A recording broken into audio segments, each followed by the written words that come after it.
1st and 10. We in the trenches. You like the water cooler. You be on the benches. Think your team better, but they lack skill. First snap, I leave your backs in the backfield. Your quarterback scared, I see it in his eyes. Sent the receiver in motion, that's just a disguise. My linebackers, they stepping up. Clog a hole, no letting up. Taking on them big blocks. On 4th down, we get big stops. My secondary is balling out. Your offense keeps stalling out. How many yards? Like none at all. Call the special teams, come punt the ball and it's gone. And you never see me fair catch. I get a block and then I'm gone like a Learjet. My helmet on, pass strap tight. My jersey shining in them Friday night lights. Win, we just came to win.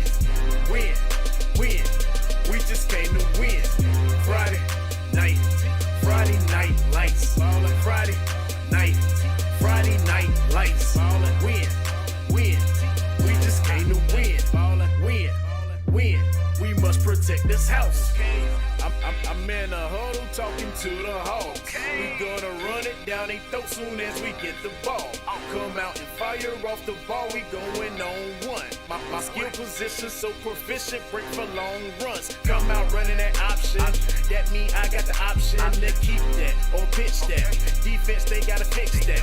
4 receivers, we spread them out in the shotgun. Hot reads, I got some. My tight end so awesome. Touchdowns, I toss some. We score 6, scoreboard, that score 6. Respect the ball, we protect the ball. We don't fumble, no throw picks. I feed my linemen pancakes, so all they blocks are pancakes. Push you around like all night. End of the game, get your handshakes, huh? My helmet on, pass strap tight. My jersey shining in them Friday night lights. Win. We just came to win. Win. We just came to win. Friday night lights.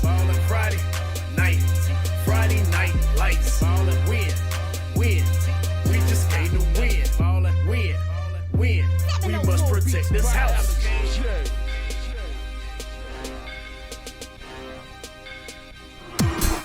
Kurt's Premium Outlet at Eastridge Mall in Gastonia is celebrating, and you're invited. The event will be held this Saturday, September 28th. Check out the huge savings and join the boss in Carolina Country for our live radio remote broadcast this Saturday, September 28th from 10 a.m. until 2 p.m. Come by our booth and register to win some great prizes, including Renaissance Festival tickets, tickets to the Cleveland County Fair, free rounds of golf at Critters Mountain Golf Course, free tickets to Adventure Landing in Gastonia, free Balls t-shirts, and much more. Plus, Kurt's will have special door prizes too. So plan now to be there this Saturday, September 28th at Kurt's Premium Outlet in the former JCPenney location in Eastridge Mall in Gastonia. Open Monday through Thursday 9 to 8, Friday and Saturday 9 to 9, Sundays 12 noon till 9 p.m. Like them on Facebook too. Saturday, September 28th. On the Roval at Charlotte Motor Speedway. Green flag is out, side by side. The NASCAR Xfinity Series races on the Roval. They'll go from 80 miles an hour when they leave turn 8 to 170 as they flash by me at the exit of turn 10. Austin Cindric is leading, but his gap is shrinking. Chase Briscoe into the inner loop one more time. He's trying to master the Roval. It's the Drive for the Cure 200, Saturday at 3 p.m. The Drive for Cure 200, Saturday afternoon at 3 o'clock on Carolina Country WCSL, 92.3 FM, 1590 AM, and online at ktcbroadcasting.com. Once upon a time is right now. Escape to the Renaissance Festival, a time-traveling adventure. Huzzah! Saturdays and Sundays, October 5th through November 24th. You'll love the Renaissance Festival. Incredible value, wondrous entertainment, and delicious food. Eat, drink, be merry at the Renaissance Festival. Saturdays and Sundays, October 5th through November 24th. Don't miss it. Too jolly good. There's music, comedy, circus entertainments, a giant crafts market, jousting nights, and a feast, all rolled into a non-stop great family adventure. Presented by Pepsi. Discount tickets at Hedestita stores or print your own online at renfestinfo.com. Renaissance Festival, here I come. Carolina Renaissance Festival is sponsored by Sunbelt Rentals for all your equipment rental needs. Equipment service guaranteed. Don't miss the Renaissance Festival. This is your lawn. No one else touches it. Because let's face it, only you know what's best. Introducing the CRZ Zero-Turn Mower, only from Bobcat. A fierce machine built for the pros and those who want to mow like them. And backed by our industry-leading 5-year, 500-hour Mow with Confidence limited warranty, you'll have the best-looking lawn on the block. Bobcat, fiercely independent. Visit your Bobcat dealer to demo a CRZ or head to bobcatturf.com to learn more. This area's Bobcat dealer is Western Sales, Highway 18 north of the 27 intersection west in Vale. Who are you? You're not a goat. Oh, you say you feel like a goat since you didn't buy your car from Renato Auto Mall in Shelby. And now you're putting up with a bunch of bull. Don't be like my friend here. You get no bull at Renato Honda and Renato Kia at Renato Auto Mall in Shelby, 4423 East Dixon Boulevard. Don't let another dealer get your goat. In 2019, our Atlanta Braves are looking to defend their National League East title, and we'll bring you every play from this epic season. High fly to right field. That one's got a chance. That one is gone. It's a chop shot. Atlanta Braves baseball back again on the Boston, Carolina country. WHS Shelby, WLON Lincoln, WCSL, Cherryville, Gastonia.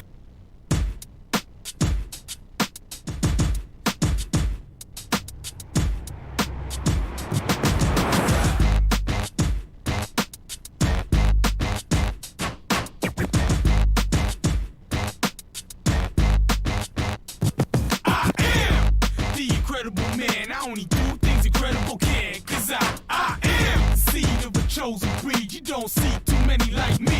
Cause I am one of the reasons you do what you do when you wanna be me instead of you. Cause I am still on beat, showing love to the streets. Come on, you know me, cause that's who I am.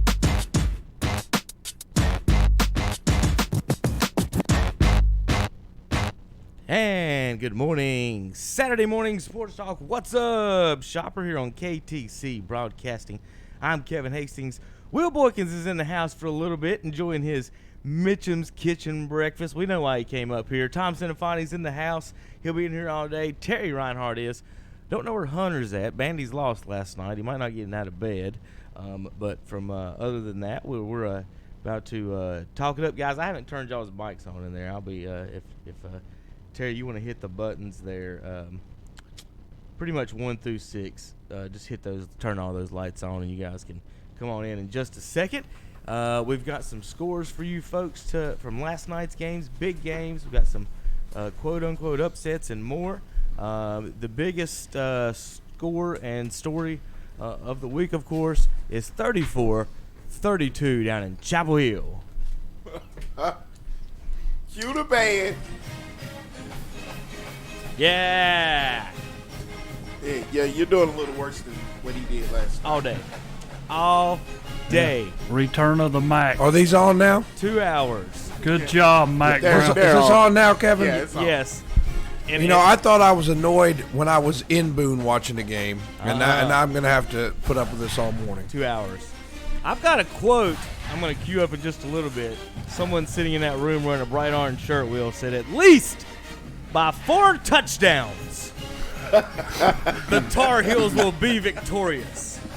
At least by 4 touchdowns. I can't help it. There was a frat party on campus Friday night. That's not my fault. There was plenty of frat parties during the day. Let's play it again. And what happened was, it was like a funeral after the game. It was the most quietest football game leaving the stadium I've ever been. And what the reason was, a third of the stadium was at fans, and they were still in the stadium playing this over and over and over. And over and over. So is that the third biggest win in y'all? No. About 6th or 7th. The 6th. I wanted to open up that discussion again. Terry was pretty good. Kick apps. I'll sing it if you want me to. But you have to understand, this is not like beating Michigan. This is a Division I against a Division I, so it can happen. You know, that's an excellent point, Terry. They're both Division I. They're both Bowl Series. So why are we talking about this so much? Yeah, we got it wrong. Terry and I got that wrong, but it's not our fault that there was free beer at Chapel Hill Friday night. It's not our fault. It's not y'all's fault. I mean, if you statistically, but we're gonna get to it in a minute. I gotta help Milton and Calvin down the hall, guys. It's not statistically. Hey, let me. It is app beat them, and it's Division 1 against Division 1. All right, that's right. Hey guys, let's give the high school scores. I gotta run down the hall for a second, and then we'll get into this and more in just a minute. Oh, God. Go give the scores over that, by the way. All right, I guess we're going to have to put up with this all morning. Hunter, I'm going to take the far right, then I'm going to give you the one on the left, okay? All right. East Lincoln over Lincoln Charter, 48-6. Watauga over South Caldwell, 56-12. East Burke over West Caldwell, 35-12. Drone, a winner again. Drone's got about 2 or 3 wins this year, 38-28 over North Iredell. And the Fred T. Ford Tigers defeat Patton, 26-14. Hunter?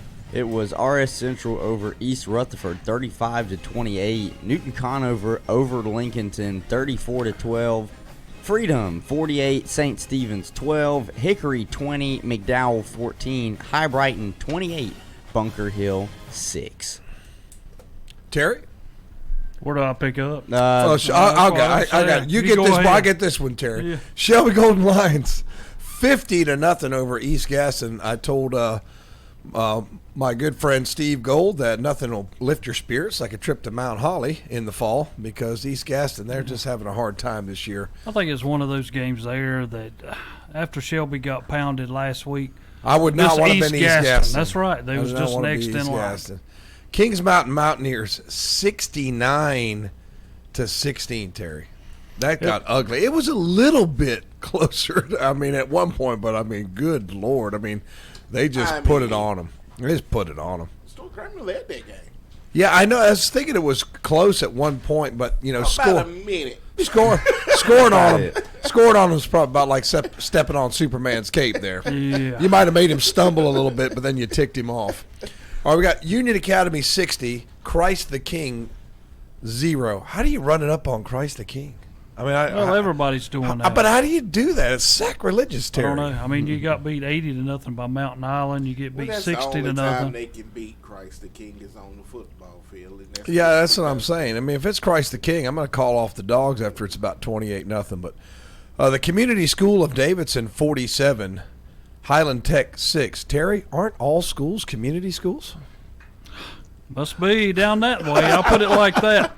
Anyway, that's what I thought a school was. Chase 50, Madison 0. Chase Trojans coming to Burns next week. Terry, do they have a chance?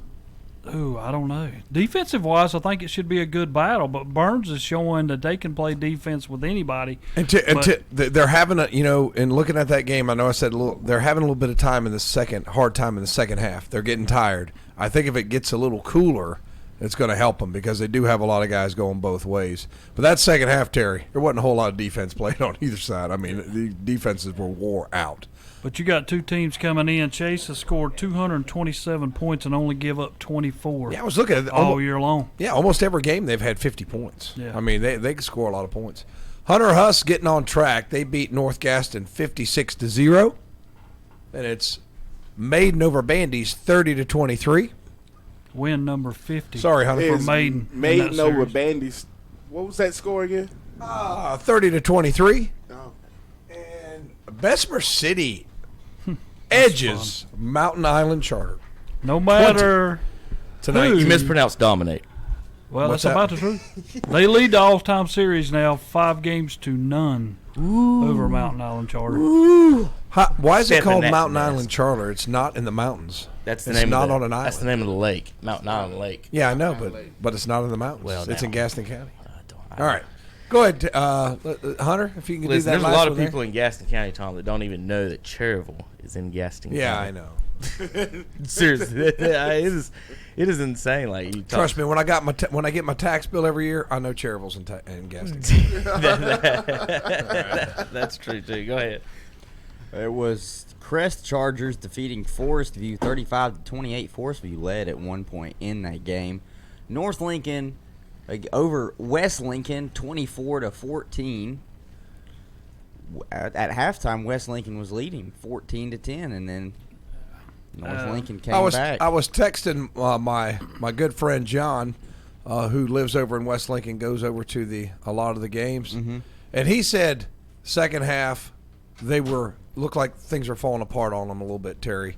And I know you were following that game. What happened in the second half? Why would he say something like that? Well, I wouldn't say, and Hunter was there and he did the game. To me, the biggest plays in the game come right before halftime. When West Lincoln intercepted the pass, has it deep in North Lincoln territory. Has it probably inside the 3? 10. No, it was within the 5. Okay, there you go. The 5. But then you fumble. Mm-hmm. I mean, on a chance that you can either stay back and kick a field goal to go up 17-10, or you score and you go up 21-10. But then you do that. But then when the second half comes out, you're going to get the ball back. So you have opportunity. And I remember a few years ago when East Lincoln had Chaz Surratt and them, they were the best at scoring right before halftime, and then you kick off to them and they would score again.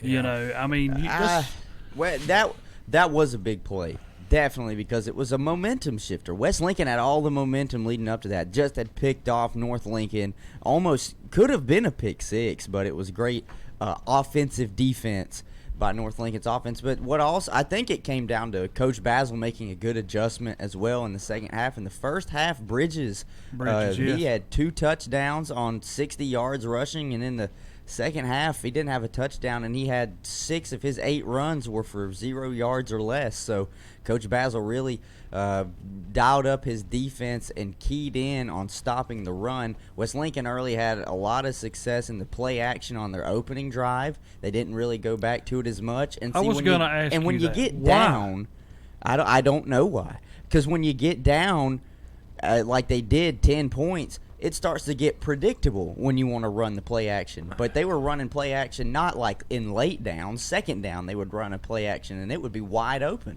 So I don't know why they got away from it. It was working. And on North one of Lincoln, them drives, I know in the first half, and you were there, they had like 3 completions or something on one drive going down the field. It was probably the first drive. It was that one. They had one on a wheel route. They hit Bridges on the wheel route down the left-hand side of the field. He was wide open. Mm-hmm.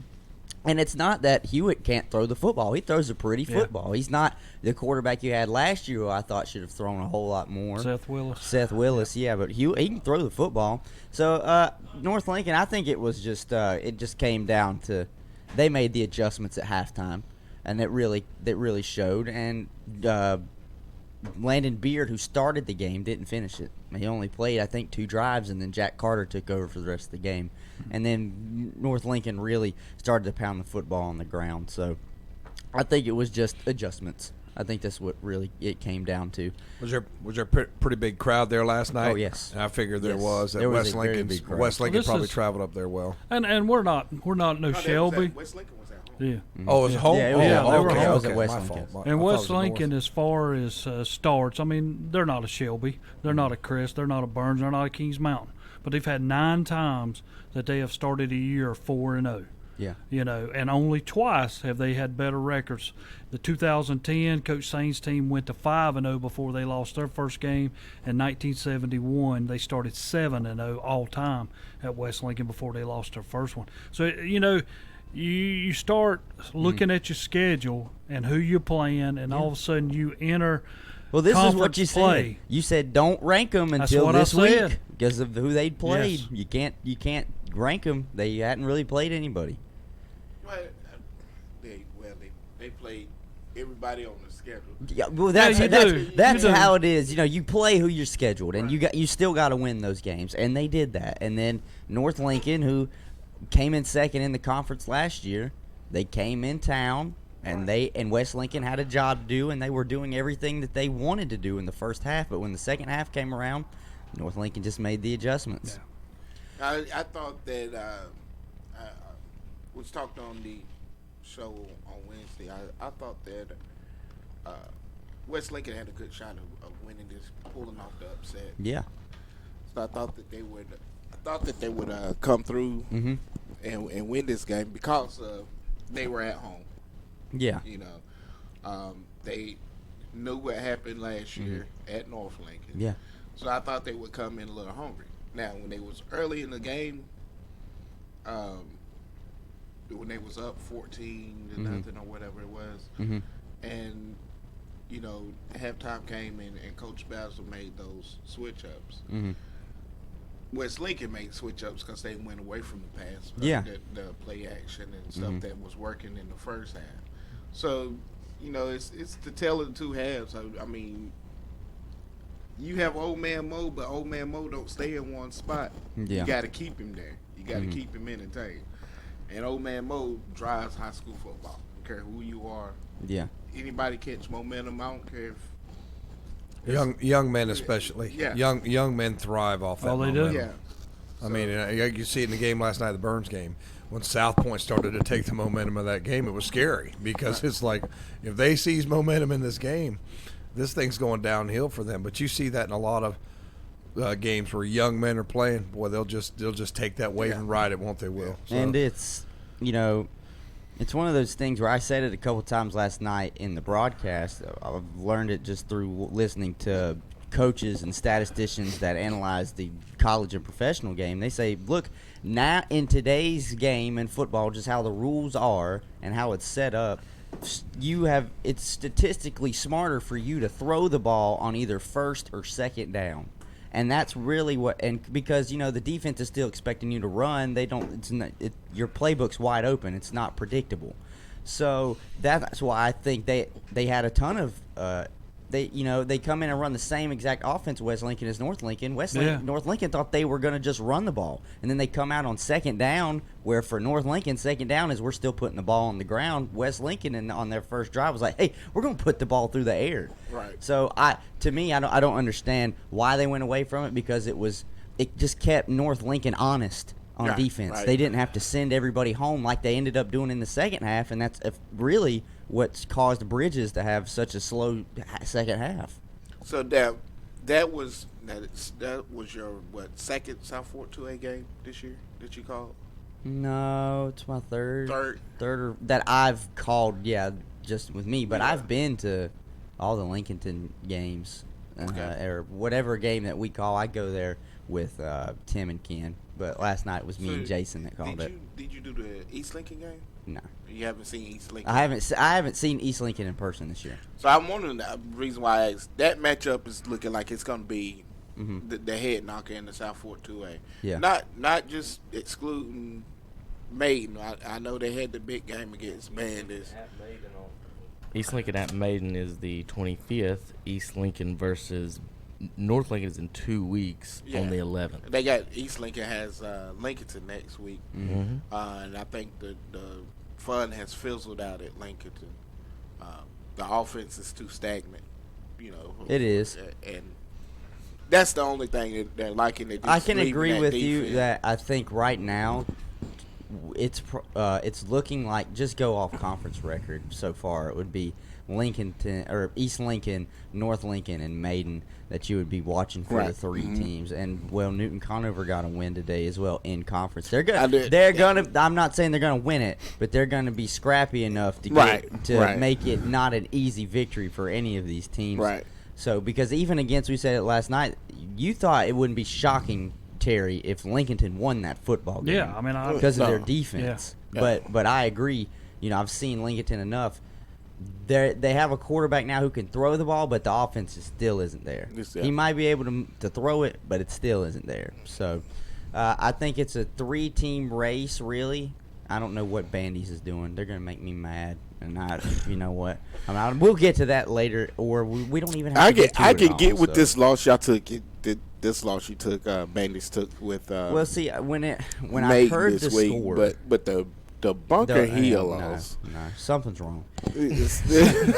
Something's wrong. Yeah, I think they lied about that game. How'd Bunker Hill do this week? Did they play this week? Yeah, they lost 28-6 to High Brighton. Oh, that was. I'm telling you, all that says y'all are not as good as High Brighton this year. Exactly right. I just couldn't. Not as good as when I got that message from Terry when he told me that Bandy's had been beaten by Bunker Hill, I was just incredulous. I thought he was making it up. It's been 2 weeks, guys. We don't got to keep talking about it. I'm sorry. It's been 2 weeks. Well, I mean, you sit back and you can say games do not mean nothing. I know last year the North Lincoln West Lincoln game meant a lot at the end of the year. You know, and I know for Bandy's fans, they sat back and going, okay, what's happened to us now? I mean, we lose to Bunker Hill, and then we turn around and, of all people, we lose to Maiden. And not just that, the score last night, when I first heard it, at one point, Bandy's was getting blown out. And for some reason, they came back and made it, was it 30 to 20, what was the final score? 30 to 23, so only a 7-point game. I was like, well, something must have happened at halftime, because when I heard them talking about it up in the press box, you were getting blown out. You can't be a second-half team. You can't unless you know that you are a dominant second-half team. So do they put the ball in the air enough to be a second-half team? No, they don't. They don't. They don't. They run about the same offense that North and West run. All these triple threat offenses, you're going to have to get your stuff done early and then grind it out. Second half is probably a bore once you get up points. Second half is probably a bore because it's just dive. Really, last night it was both, Bandy's had 16 points in the second quarter, and then there was only one touchdown in the whole second half. Bandy's in the fourth quarter. So, I mean, Hunter was right. They were down 14. Maiden jumped on them. It was 16-0 after the first quarter. I want to say hello to, we've got our screen up here in the corner, guys. I don't know if you can see, we've got one of our viewers, Jonathan Strong. Hello online. If you're watching online on YouTube every morning, guys, you can ask us questions, make some comments, make fun of Terry and Tom's North Carolina Tar Heel picks, and anything else you want to do. It too. I took him as well. I mean, I probably wasn't saying it was going to be a blowout, but at least 4 scores. At least 4 scores. At least. I'm just not sure. Carolina was playing good ball. I listened to them against South Carolina. They came back against Miami. Now they had a rough start against Wake Forest. Came back, almost beat them. I'm like, that's their problem. Okay, I mean, I'm sorry. They don't play a full game of football. I'm sorry. I had an Adam Sandler attitude towards Appalachian State, and I apologize. I apologize to all the Appalachian would know better, and this is true. Knowing that App beat Michigan, which means we could beat Ohio State if y'all on the right day. So y'all got to be careful over there. App beat a down. They were third in the country, weren't they? It was a down. They beat. Where did they finish at that year? They beat Florida in a bowl game. Where did they finish? Where did they finish at that year? They beat Florida in the bowl game. Yeah, baby. Yeah, I mean, they weren't bad. I mean, that Appalachian team, man, they were bad. Listen, them boys were bad. You can't get any credit for Michigan from an Ohio State fan. So actually, it's kind of one of those weird things, Will, where if your team's in a conference, even if it's your heated rival, you have to pull for them to win in their non-conference games. You can't pull against them. Carolina fans, I'm totally different. Ever at any point in your life? I'm totally different. No, it's just like my mom will not pull for Michigan, and my brother will say, well, Michigan needs to win this non-conference game. Like, say, Army, which almost went in there and beat Michigan a couple weeks ago. Yeah, but look what that does to the Big Ten. If Army goes to Michigan and beats them in Ann Arbor, your whole conference just gets drugged. Will wants to talk a little bit. We got to have some Will time here before he goes to work. Let's finish the scores. So, I got 2 more scores. I thought we were done. Y'all broke into a breakdown, didn't you? I'm sorry. Which ones? I'm not going to ask him to leave. Which board we on? The bottom 2. You got the Burns Bulldogs over South Point Red Raiders, 30-28, and you got Thomas Jefferson over Cherryville Ironman, 64-0. All right, Tom. We did go into discussion while we. Did y'all talk about the Bulldogs in that game and stuff? Well, I mean, we talked a little bit about it last night, so we'll talk a little bit more about it now. I just got a few quick questions before Will goes. Will wants to talk about some Packers and a little bit of baseball. But real quick, Tom, while we've got to that score, the field goal at the end, we had it on mute in here. You want to tell us a little bit about it? A lot of excitement there at the end. Can we get the official? I can pull it back up if I pull it back up. No. I rarely listen. I rarely listen to. You know what I listen to is the interviews I do with the kids and Coach Devine. Yeah. To try to get myself to stop saying and things like that. So I'm actually working on my journalism skills by those. But I'm not going to listen to the game because it's like, Oh, God, I know I'm a screaming idiot right now, but it's okay because usually every broadcast does have a screaming idiot. You know, at ESPN, they'll bring the screaming idiot. Listen to this call on this game. Instead of college football on Saturday afternoons, I actually rewatch some of our broadcasts and just check. I'm going to watch it, but I'll probably mute myself. I also like watching the comments, too, later because I don't get to watch them live myself because I'm so busy. But there's some nice people. There are. And there's a few morons. But he lives. I was going to tell you, he lives for mean tweets. Tom just got a mean tweet. If I get it out, I'll let you know if someone said something mean. But anyway, getting back to what you said, the last two drives, if you guys watched the ball game, Coach Beaver, Coach Goss, Coach Devine probably got together and said, look, we see something we like. They brought in Nick Jackson a block. They brought in Silas Tate, and I think Dorian Starnes was in there and just went big. And they put Sweezy up under center where he usually isn't. It looked like last year's offense at the beginning of the year. Right. And they would run Keywan on a toss. They would just, give it to him, let him run on the right side, and then they run that little counter play. It all worked. I mean, he would get at least 3 yards. On a bad play, he'd get 3 yards. On a good play, he'd go 66 yards for a touchdown. And they just could not stop it. And our coaching staff basically told theirs, 8's getting the ball. We're bringing in the beef. Stop him. Yeah. And they couldn't. Right. And the beauty of what Coach Devine did, and, the crowd's like getting antsy because he's taking time.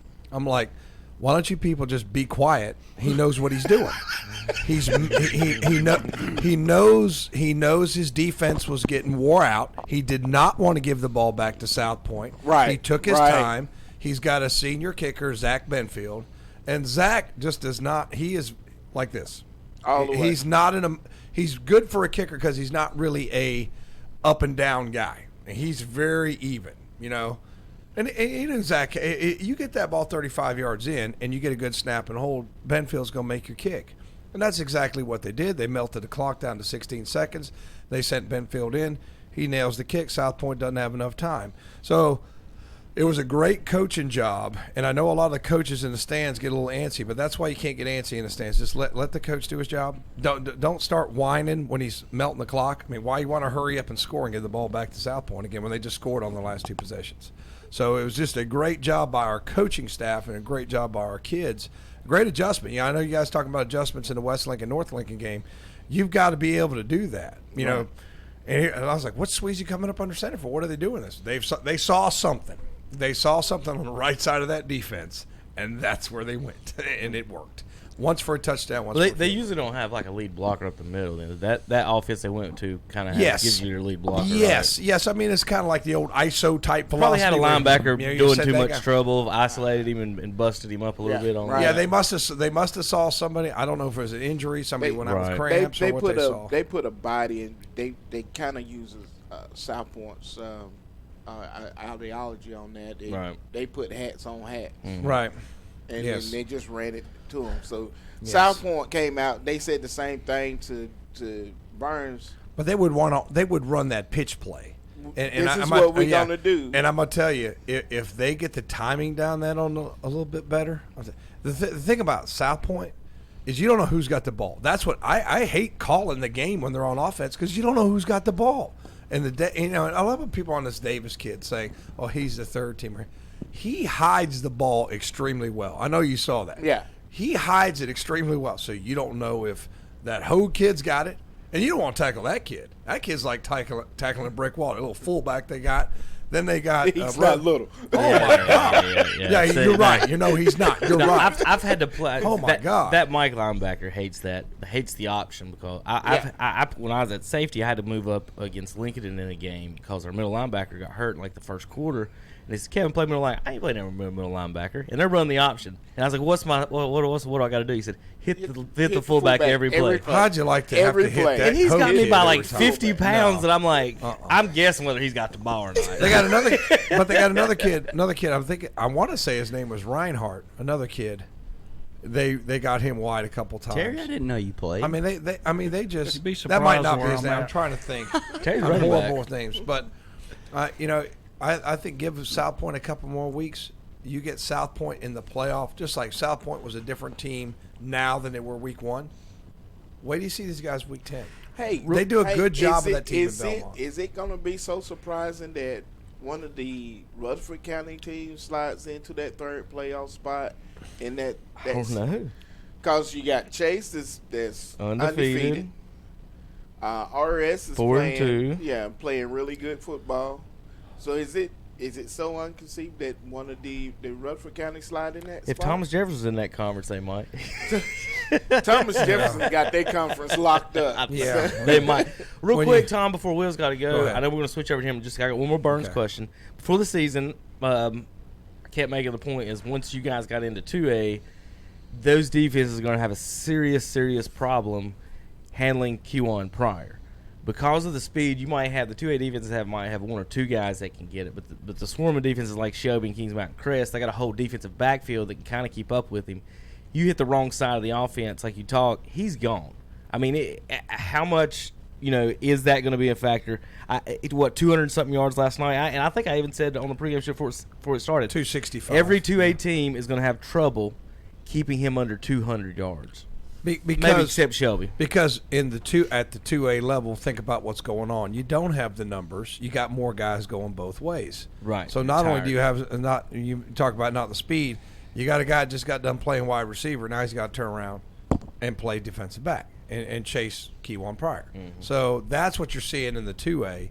And as the season goes on, I will say this: as the season goes on and it's not as hot and he stays pressure long, I don't know how they're gonna.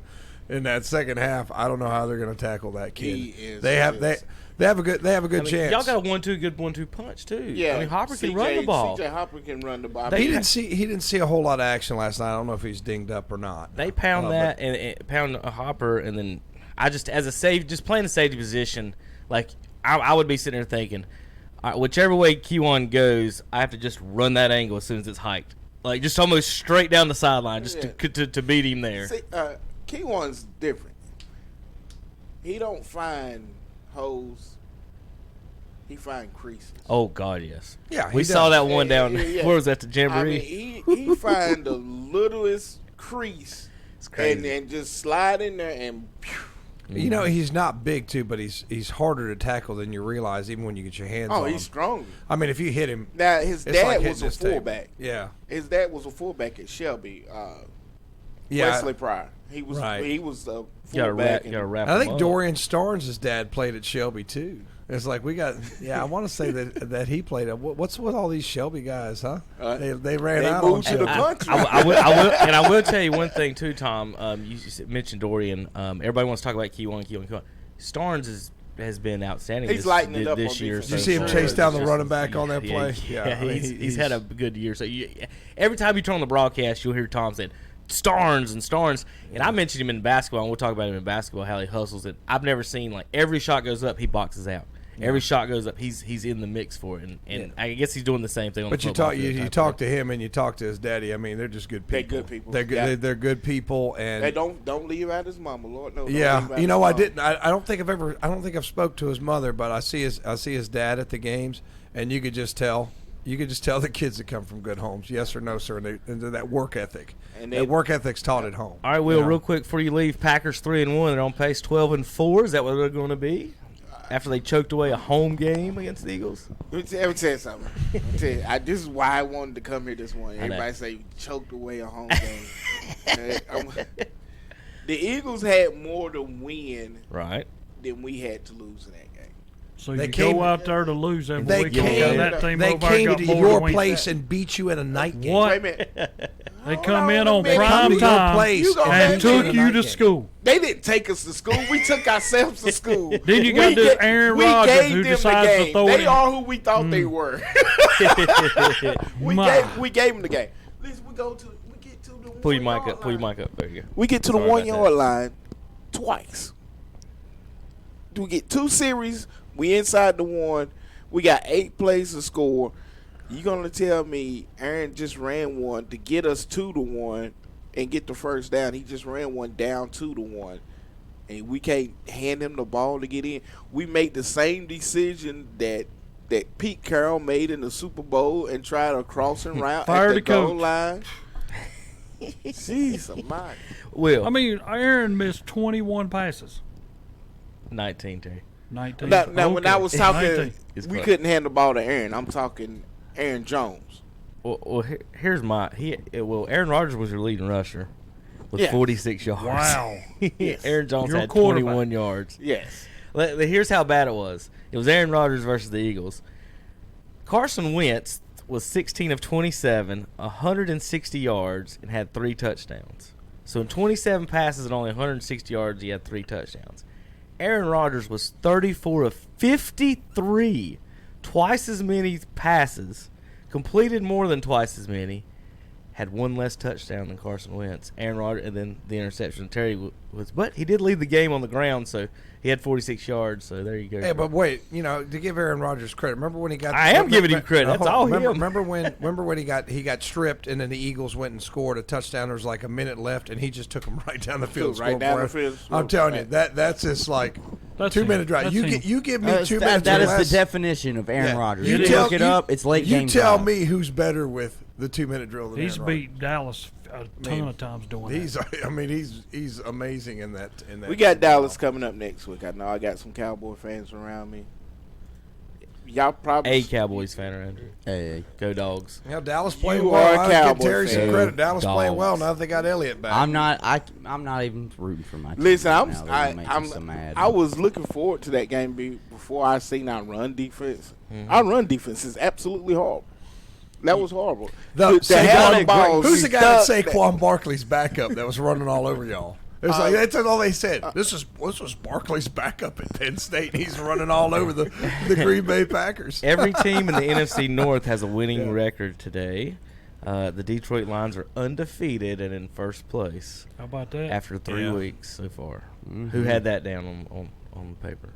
It's just hard to say. I mean, it's just and everybody was talking about the Browns. They're 1-2, staring at 1-3 right in the face. They got to go to Baltimore. So all right, Will, you got to go. You got any other news or notes you want to talk about before you get out of here? I know you want to say something about baseball. Who's going to take it in baseball? I just want to hear. Well, if the Cardinals make the playoffs, they're the champs. So. Not the Indians. The Indians have lost 3 straight. They're Kansas done. City's not going to be there. They're done. Atlanta. All I know is the day we if beat anybody's going to Atlanta. get in, it's going to be today. So who's got the better chance of getting in today? Well, I think I just read on there Tampa Bay and Oakland A's have clinched. Yeah, that's over. So the Indians are out. Indians are out. It's just tough. Atlanta. Atlanta? Atlanta. Going to win it all. And Milwaukee's trying to take I told St. y'all. Louis. That is my heart. St. Louis pick. is trying to choke it away. That's my heart. That might not be my head. But the pick. Cubs That's are playing my a bunch heart. of the Cubs are playing a bunch of backups of minor leaguers this weekend. They are. If the Cardinals don't win, they don't deserve to be in after this weekend anyway. But they swept the Cubs starters last week, so this weekend Cardinals just got to beat the Scrubs. They'll be in. They're in it. But they'll win the division if they can beat the Scrubs. If they win the division, that's who the Braves will play the central champion, whether it's the Cardinals or Brewers. The other one will be a wild card versus the Nationals. In the American League, Yankees, Rays, Twins, Astros, and Athletics. Yeah, one game. After 162 games, Will. So this is Major League Baseball's position. To figure out how good y'all are, y'all need to play 162 games. In fact, y'all play 15 to 20 against each other. And if y'all tie after 162 games, 1 game playoff. Yeah. And that's how we know who's better. That 1 game we know, but it takes 162 to figure out the first part. It's a wild card game. It's a play-in game. Yeah. It's the same thing you get in the tournament. It's the same thing as the playing game in the NCAA. Yeah, You're playing in to get a game. 16 seed. Like, come on. So you know it's a playing game. You're going in. Well, these teams can win the World Series. The 16 seed's not running in the table. Hey, I'm just saying. I was just equivalent it to just the 1 game playoff to get in. Like, I understand it. But okay, I'll say this: my heart pick, Will, is Atlanta. My head pick, though, I do think Houston is probably the best team. Will, did I tell you last week what? Houston is definitely probably the best team playing right now. I agree with you. The Yankees do they still have the best record in baseball? Yes. But I still think Houston's the best team. Well, no, they're not. Houston is. Got 105 wins. Okay, well, then that backs My up heart Mike pick says. Mm-hmm. To win it all? Yeah, heart. Cardinals. Who's your heart? The Minnesota Twins. No. I said my heart. Are you a Kirby Puckett fan? I am a Kirby Puckett fan. That's how I ended up being a Minnesota Twins fan. They play church softball. They hit 4 home runs and then lose the game. Says the second place team. Minnesota Says the Twins. second place team. Who's your heart? Okay, there's your heart pick. Who's your head pick? My head pick right now with the numbers and everything.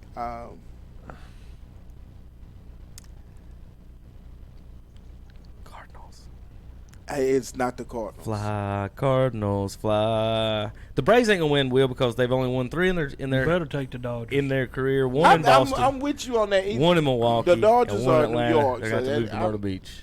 The Dodgers. All right, the Dodgers. All right, that's Will Boykins. We gotta take a break. JP, you ready in there now?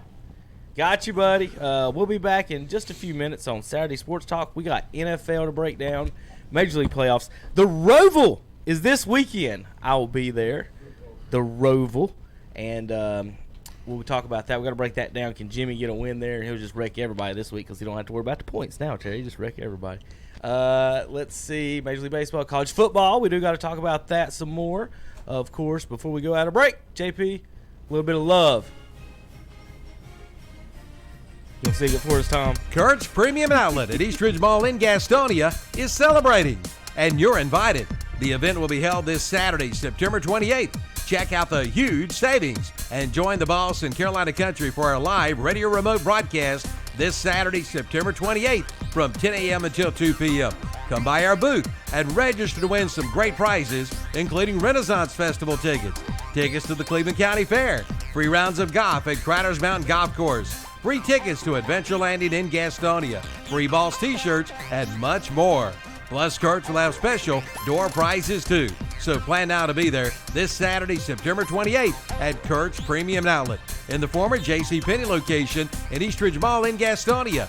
Open Monday through Thursday, 9 to 8, Friday and Saturday, 9 to 9, Sundays, 12 noon till 9 p.m. Like them on Facebook, too. Straps Jewelers in downtown Lincoln has been your hometown jeweler since 1952. Their customers keep coming back time and time again, generation after generation. You'll find a large selection of fine quality jewelry for any budget and for most any occasion. And they feature in-house jewelry repair, and layaways are welcome. So start your tradition today with a visit to Straps Jewelers, 315 East Main Street in downtown Lincoln. Online at strapsjewelers.com and like them on Facebook too. This Sunday, Y'all ready to roll ball? it's the Bank of America Roval 400. Here we go. History in the making. Keselowski misses turn 1, and 4, 5, 6 cars pile in. Jimmy Johnson now pulls to the bumper. He's going to try to make a move on Truex. Martin Truex Jr. gets hit by Johnson. They are both spun out. Ryan Blaney will survive and win. The Bank of America Roval 400, Sunday at 1:30. The Bank of America Roval 400 this Sunday afternoon at 1:30 on Carolina Country WCSL. 92.3 FM, 1590 AM, and online at ktcbroadcasting.com. How would you like for you and your family to win free tickets to a Carolina Panther football game? Of course you would, and you can. Win 4 Carolina Panther Seattle Seahawk tickets, Carolina Panther caps and t-shirts, and $100 in fun money. Register today with no obligation to buy at Ronaldo Honda on East Dixon Boulevard in Shelby, at the Chop Shop Dog Salon on King Street in Kings Mountain, at Pro Wellness Chiropractic Center on North Aspen Street in Lincoln, at Oakey's Tire and Recapping on West Warren Street in Shelby, at Hillbilly's Barbecue and Steaks off I-85 in Lowell, at Markdown Liquidators in the Town and Country Shopping Center in Lincoln, and at Shelby Hardware on South Lafayette Street in Shelby. The drawing will be Friday, October 25th, so register today and head to the Carolina Panther Seattle Seahawk game on us. For 9 straight years, Ewing Insurance Agency in Gastonia has been voted the #1 insurance agency in the county. There's got to be a reason why. Ewing Insurance Agency features over 75 years of combined experience. Whether you're looking for a review of your auto or homeowner's insurance or seeking a customized business insurance package, the team at Ewing Insurance Agency is ready to tailor a plan that's right for you. Drop by their office at 1548 Union Road, Suite C in Gastonia. Visit their website at insuregaston.com. That's Ewing Insurance Agency. Carpenter Porter Funeral and Cremation Services in Cherryville is there for you in your time of need. They're a progressive and comprehensive funeral service provider, promoting the highest ethical and professional standards while maintaining cost-effective service. Funeral directors John Porter, Scott, and Hannah Garrett are there to help you and give you guidance during one of life's most difficult times. For more information, call 704-435-6711. Located at 1100 East Main Street in Cherryville and online at carpentersfuneralhome.net, a member of the National Funeral Directors Association. And we're back.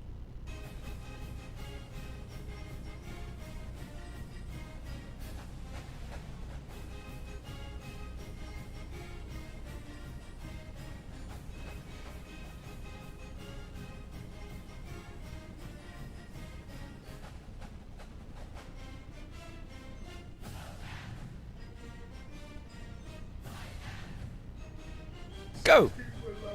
Fight. Kick. Apps. Kill. JP, you got us in there? Are we loud and proud? Coach Pruitt's going to be on the phone in a sec. I think JP's working on it. Cherryville Lineman. Appalachian State fan. Maybe we'll get him on in just a sec. Coach Pruitt, you there? Or JP not got you there yet? Might not be there yet. If I don't hear you, I assume you're not there yet.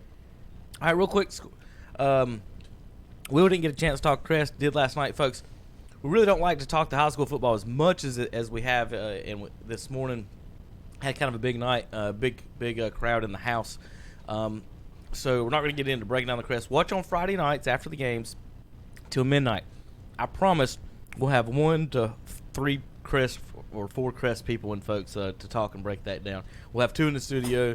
Rob will call, Trey might call. So we'll get that on Friday nights for you Crest fans. But Will did say before we left, next year they should be strong, a little young this year. The defense will get that together. I think that's the big thing, Terry, this year. The defense has not been there. It's not a normal Crest defense. They've actually put some points on the board.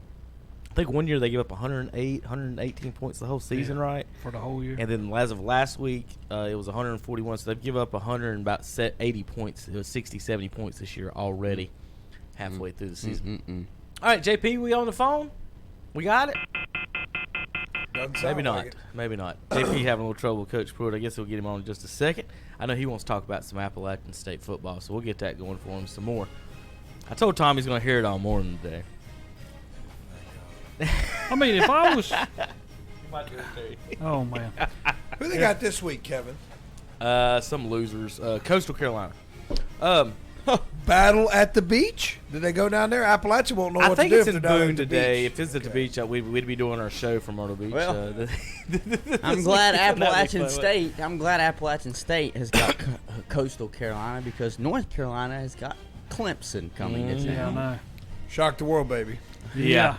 Now Shock the nation. Hey, Charlotte scored on Clemson last night, a defensive touchdown. Which is a bigger win? Which is a bigger win? At beating Carolina or Carolina beating Clemson? Carolina beating Clemson. Yes. Y'all are saying it in conference. ACC team beating another ACC team. See, but Clemson's going is up bigger than a non-Power 5 conference beating the flagship. I think it would be North Carolina bigger schools. because it's the number 1 team in the nation. Yeah. In Clemson. I mean, you had 2 reigning teams playing national last champions. week. I mean, Appalachian has been getting some points. I don't think they were ranked. How about this? No, they weren't. Clemson does not play a ranked team all year. Oh, it's a joke. I mean, all year. Dabo, go out and schedule somebody. No, they did play a ranked team. Oh, for the rest of the Texas season they don't. A&M? They played Texas A&M. For the rest of the year. That's what I'm saying. They don't, and see that's where I have a problem with the ranking as it is right now. If you ask me, 1 should be Clemson, 2 should be Georgia. Alabama's not played a ranked opponent yet this season. They have played 3 to 4 cupcakes. My name Georgia is beat Notre Dame. Alabama. I know. Georgia just beat Notre Dame.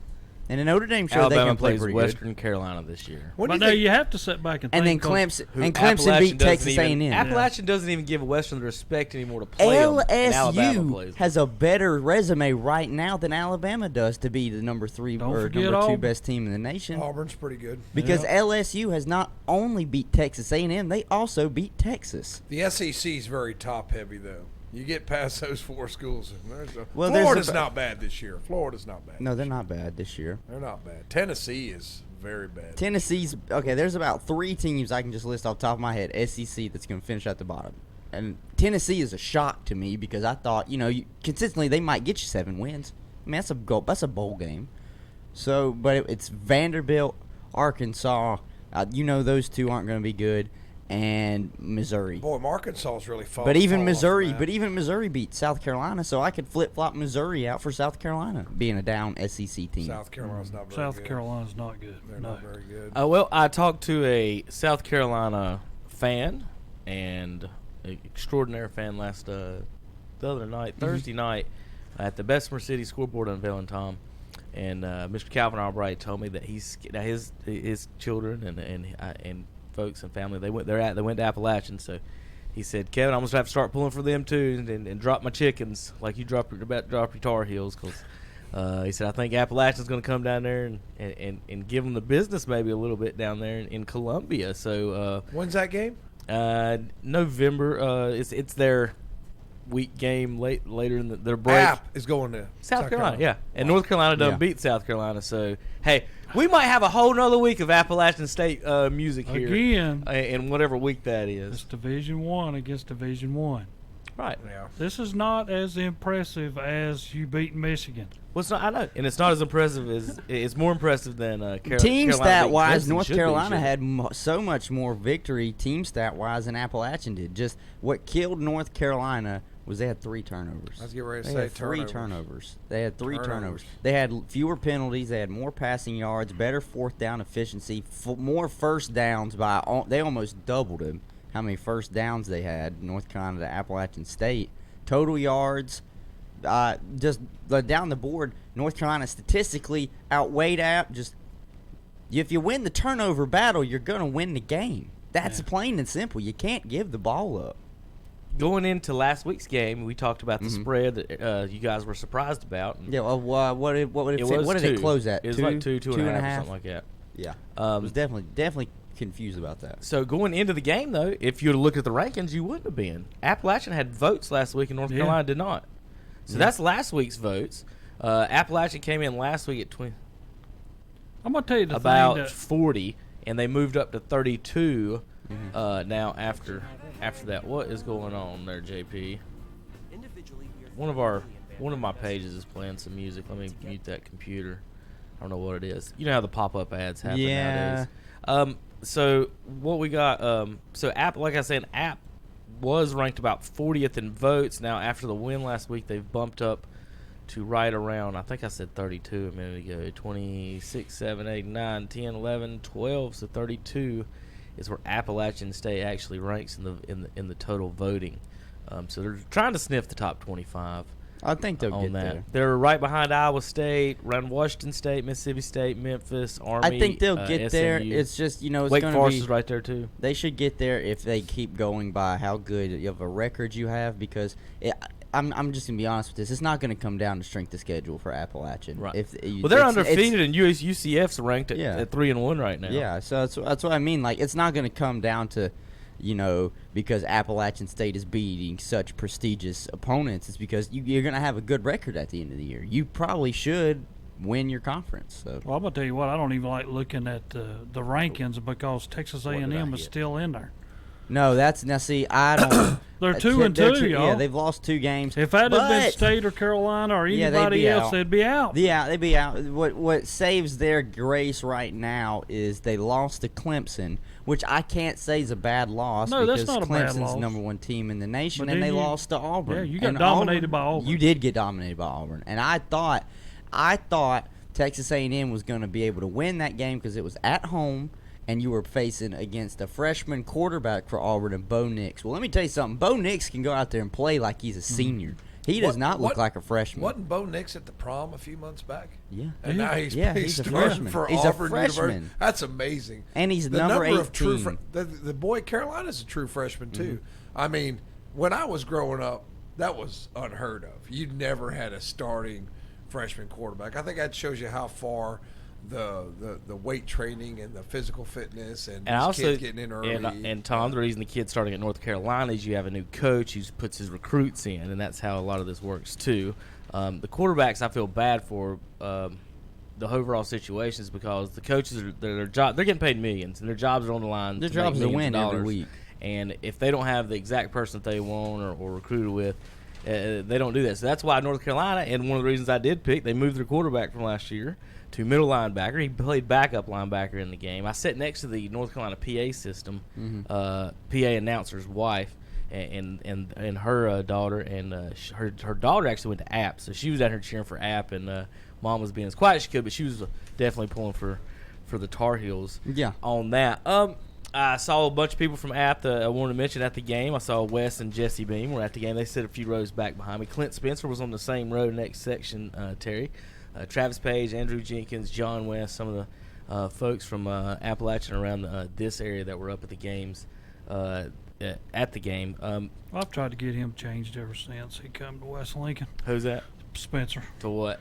To be a Wolfpack man. Hey, he's a Duke fan. Yeah. Clint is a Dookie. Yeah, I know. But why would you, why was you at a Carolina He's a Redskin game? Fan too, Terry. Oh, well, never mind then. Does that explain it? He's I bet I cannot change Dookie it. and a Redskin fan. There's just definitely something wrong with it. I could slide in something on this Carolina-Clemson game. What do you think the point spread is, Terry? Carolina-Clemson. 28. I'm going to say 14. What do you say? 16 and a half. 27 and a half. I nailed that one. That's because he looked it up before. No, I didn't. Listen, 2 weeks. My goodness, y'all watch college football. I nailed the spreads. I picked the game. You know what Kevin what else does? y'all want to know? Kevin is actually watching the game and pretends like I he just doesn't. nailed. He likes college football. I know as much as gambling. we I do. guess I know gambling on these how they're fixed more than anything. To know that's going to be a 28. Yeah, he's like he's got his little secret place where he watches it. I don't even have cable. That guy in the office. They are at giving inappropriate websites. Clemson 20. What was it? 27 and a half? 27 and a They are half. giving them 27 and a half on a road game. Would you not? On a road game. Would you not do that?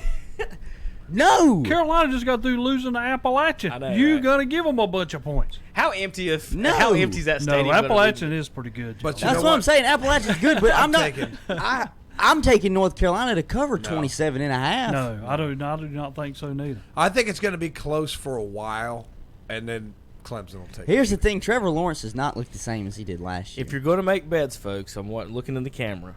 Don't listen to Tom's Tar Heel picks. Whatever he's doing on the spread. I'll tell you Exactly. what, Listen to mine. I'm gonna Listen tell to you what, mine then. Take the Tar Heels cover 27 and a I've about half. had enough of you. And if you go back and remember South Carolina, North Carolina, what did I predict, Kevin?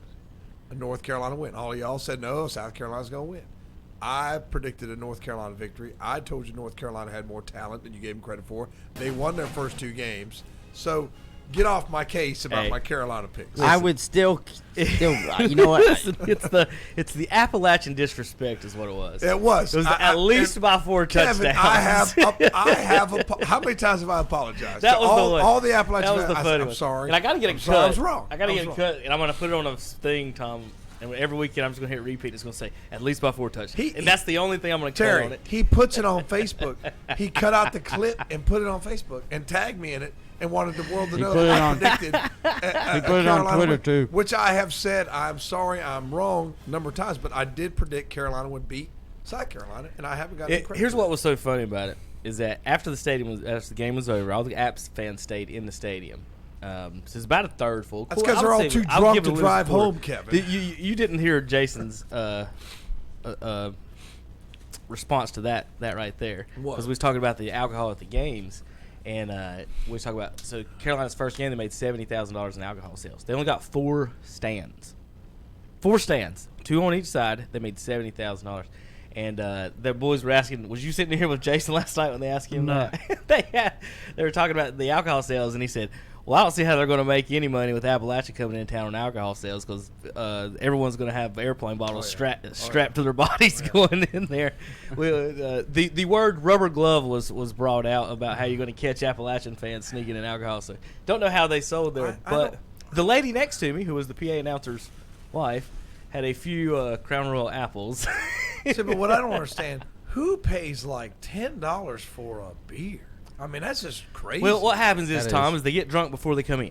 Must be. That's the strategy. They don't you get want drunk it to before go you away. come in. You don't want the buzz to go away, and they want, well, I could pay $16. I'll drop a 20 on 2 more beers, and that's what it is. You $20, you basically that's the $16. craziest thing ever. Yeah, well, Crazy. that's everywhere. Except The, maybe Mercedes-Benz. There Stadium. was some. There was a lot of. There was a lot more animosity, in the stadium, a lot between, because they had different patches of Appalachians, like in the Carolina sections or whatever. Mm-hmm. So there was a little back and forth there. See, that's dangerous. Most places don't. If you the watch, Appalachian was, the most of them were confined to the corner. I But was there was about to a say, few most patches of them that they bought out. They block out an area, and that's where most of the tickets for the game will be sold to visiting teams. Because when you watch the Georgia Notre Dame game that night, it's red, green. Hey, I got a question. One for you. spot is where they all sit. That's another one of Terry's picks if you want to get on him. Yeah, Go ahead. Terry. Yeah, I'm glad that you. And you might remember this too. Go Y'all Dogs. remember when you used to go to the games, say 80s, early 90s.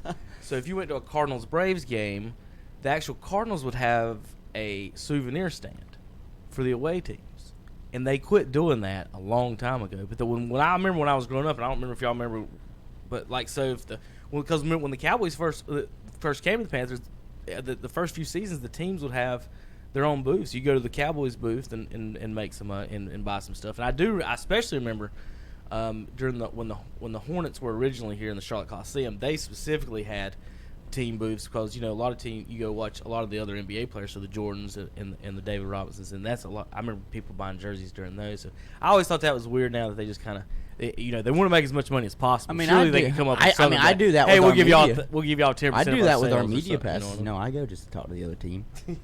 yeah. Well, tell us. You made they're not in town as much, so hey, it might be my only chance. Hunter made a good point earlier that we didn't really talk about. I did. Yeah, you did. Wow. I wanted you to talk more about it, but you didn't. But you mentioned Lawrence at Clemson not having as good a year.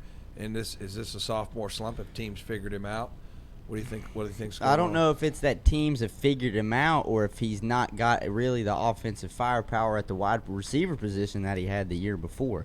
They know what they have in running back. Etienne is a stud. It's going to be a first-round pick at a running back again. I'm not going to say top 10. I don't think people are going to take him in the top 10. But he's still going to be a first-round pick at a running back. I think he'll be a first-round pick as a running back, and Jonathan Taylor out of Wisconsin. That is a stud. Put up 200-plus yards on Michigan. That's beside the point. Played Michigan. Okay. That's beside the point. The point is, though, we're going to talk about Lawrence. I think it is sophomore slump, but I think it's also, we're saying he's having a down year. He's not having a bad year, but he's having a down year, and it's one of those things where you could technically look and say, well, numbers for Patrick Mahomes look a little down this year compared to some of last year. Was because he had such a spectacular season last year. It's hard to compare. Trevor Lawrence came in out of nowhere. They knew who he was because he was the number 2 quarterback in the nation and went to Clemson. So they knew who he was, but they weren't expected to see him that early, and for him to have that kind of success, it was fantastic. It was fantastic. So I think he'll get better as the season goes.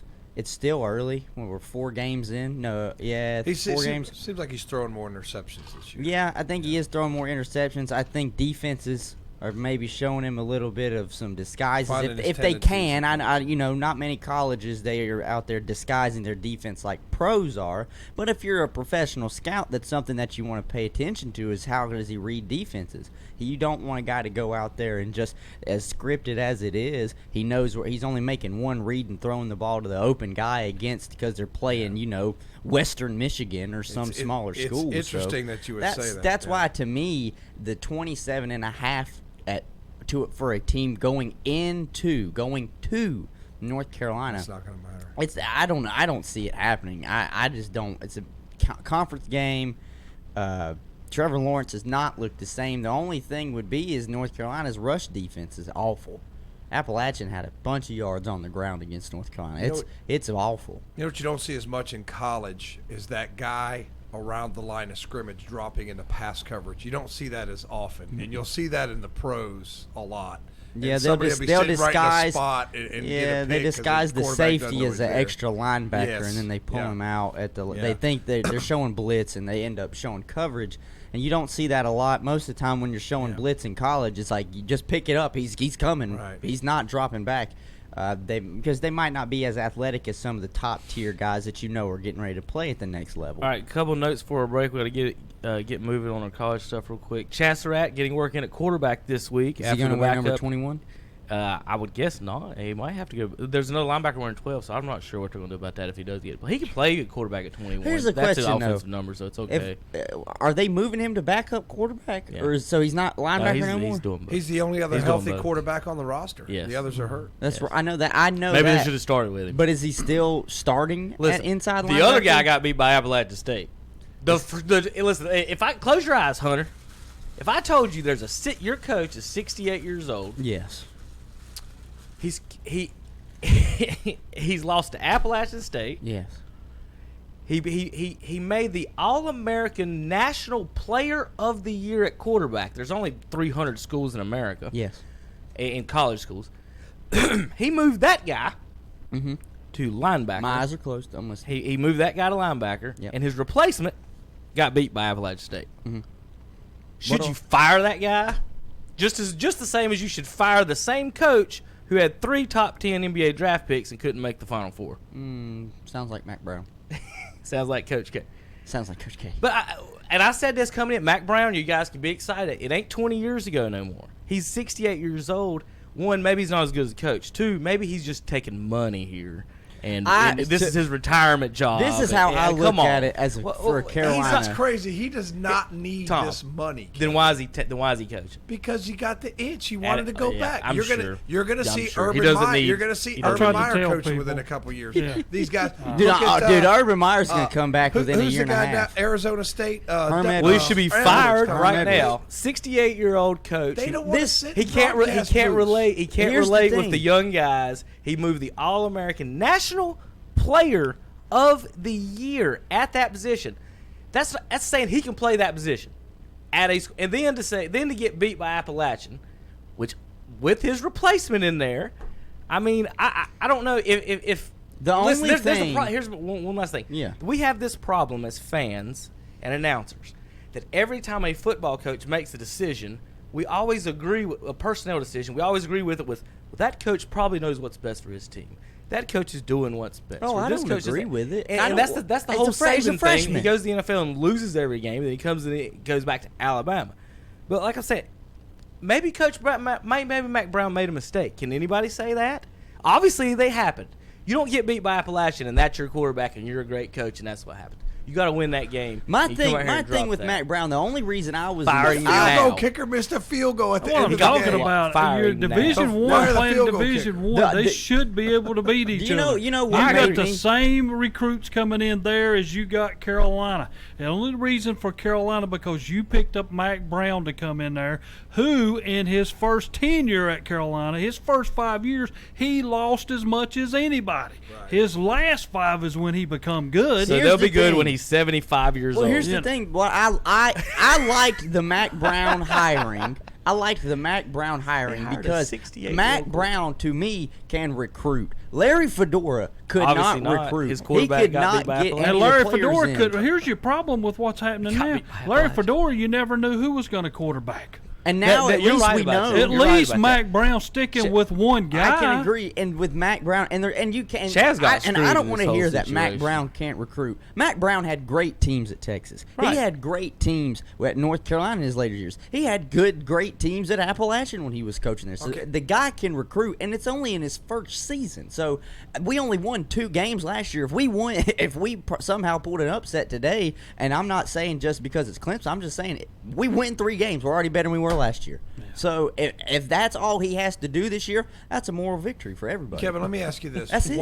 If Surratt could play quarterback, why didn't he just put himself in the transfer portal and go somewhere else? I would have done that in a There's heartbeat. a lot of issues with that. I can't speak for the family. What I would say is that you have to sit out a year if you do that. Not unless you're Fields. He didn't have to sit out a year. I don't know how Justin Fields. I really don't know how he didn't do that. Because that was from contender to contender. Was he a graduate student? No, freshman last year. So I'm not 100% sure about that. What I'm told, and this is what I keep hearing, is that he just wants to be a Tar Heel. Okay. And kids, you can't do that. I respect you can't. I don't. I mean, you can't just be in love with the school, and that's more important than why go to Appalachian State if you want to be a lawyer? So you go to there to undergrad, and then go to Carolina to be a lawyer. See what I mean? So well, here's the thing. I don't think you should make your decision on the color of your uniform. He could always go to the combine and wow. Well, that was my point, Hunter. Is what I wanted him to do. Or the XFL starting. Play backup. Play backup. He wants to play football. I know he wants to play football. But if he goes to backup and just sets it out and plays, right now he's the number 2 and he hasn't even played yet. Mm-hmm. Right now. Mm-hmm. You look at that. You walk in that room and see the 6'3" quarterback who could throw it 70 yards, run a 4.3, 4.4. I'm telling you, if he can go to the combine, wow it out as an athlete. Well, he's getting drafted. That's the same thing as Armani Edwards. I just wish he was really just an athlete. Jimmy Clausen hadn't called a punt yet in the NFL. And they made Armani Edwards catch punts. They only do this to the running quarterbacks. None of the other North Carolina quarterbacks are playing linebacker this year. Did Mac Brown move a single quarterback to safety or wide receiver? not named Chaz Surratt. They don't never do this, I just wish he'd have went somewhere else. When Mac Brown said, "You're not the quarterback we're going to play," go play quarterback somewhere else instead of a different position. That's just crazy. What if Tebow would have done that and they wouldn't have done the national championships? See, I think Tebow would have probably been in the NFL playing tight end. Well, he played quarterback in the NFL. Won't play. But I tell you what, he wouldn't switch. He's just I don't know. I mean, you got to do it for yourself. It's easy for they're telling you. They asked Lamar Jackson if he'd work out as a wide receiver, and he said no. And look at him now. Yeah. Lamar Jackson looks pretty dang good. Need to stick to it. The quarterback position is the thing. Like I said, with the Mac Brown, the coach coming in, he's paid $3-4 million to coach his team. He's going to put his guy in, and that's what he's going to stick with. And these guys get in bad situations. The quarterback's more than anybody in college football. I know, JP, we're way behind breaks. Let's see. Let's do the picks real quick. If we got any, do we got any matchups today that are any good? Nebraska, Ohio State. That's in Nebraska at Lincoln. In Lincoln at Nebraska. Ohio State's whacked. Last night, Duke did beat Virginia Tech. Boy, they've kind of fallen on hard times. Virginia Tech. Yeah. Mm-hmm. Yeah, they've fallen ever since Beamer. 18 Virginia at number 10 Notre Dame. I'm not convinced about Virginia just yet. Seems like they struggled last week, didn't they, Terry? I'm gonna tell you what. Notre Dame had me scared for a little while. Playing against them, with Georgia playing them last week, I'm gonna take I'm not, and that's exactly right. They showed that they can play with people. I'm gonna take Notre Dame to at least win by 2 or 3 touchdowns. USC, number 21 at number 17 Washington. Yeah, USC quarterback hurt, isn't it, Terry? Mm-hmm. Yeah, I like Washington. USC's weird though. They'll lose in overtime to BYU. And then come out the next week and win in overtime over number 10 Utah. I did pick BYU last week and they got waxed. And exactly, and then it's weird. I don't know what I'm getting with this Southern Cal team. Oh, let's see. UConn versus number 22 UCF. Did UCF stay? They're 3-1 now. Yeah, they lost to Pittsburgh, like I said last week. Yeah, I was getting ready to give Terry credit for that when I saw that. I said, "Look at this Pittsburgh by game." a point." Got that one right. 24 Kansas State at Oklahoma State. I'm gonna take Oklahoma State in Stillwater. Playing at home, I will take. Is Snyder still at K-State? Yeah.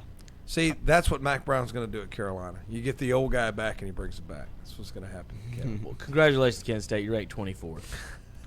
Hey, that'd be a good year for Carolina. That'd be a good year for Carolina. Great year. Yeah, that's so sad. All right, so you said Ohio State, Nebraska. Nebraska's not even ranked. $112 to see that. Nebraska got waxed.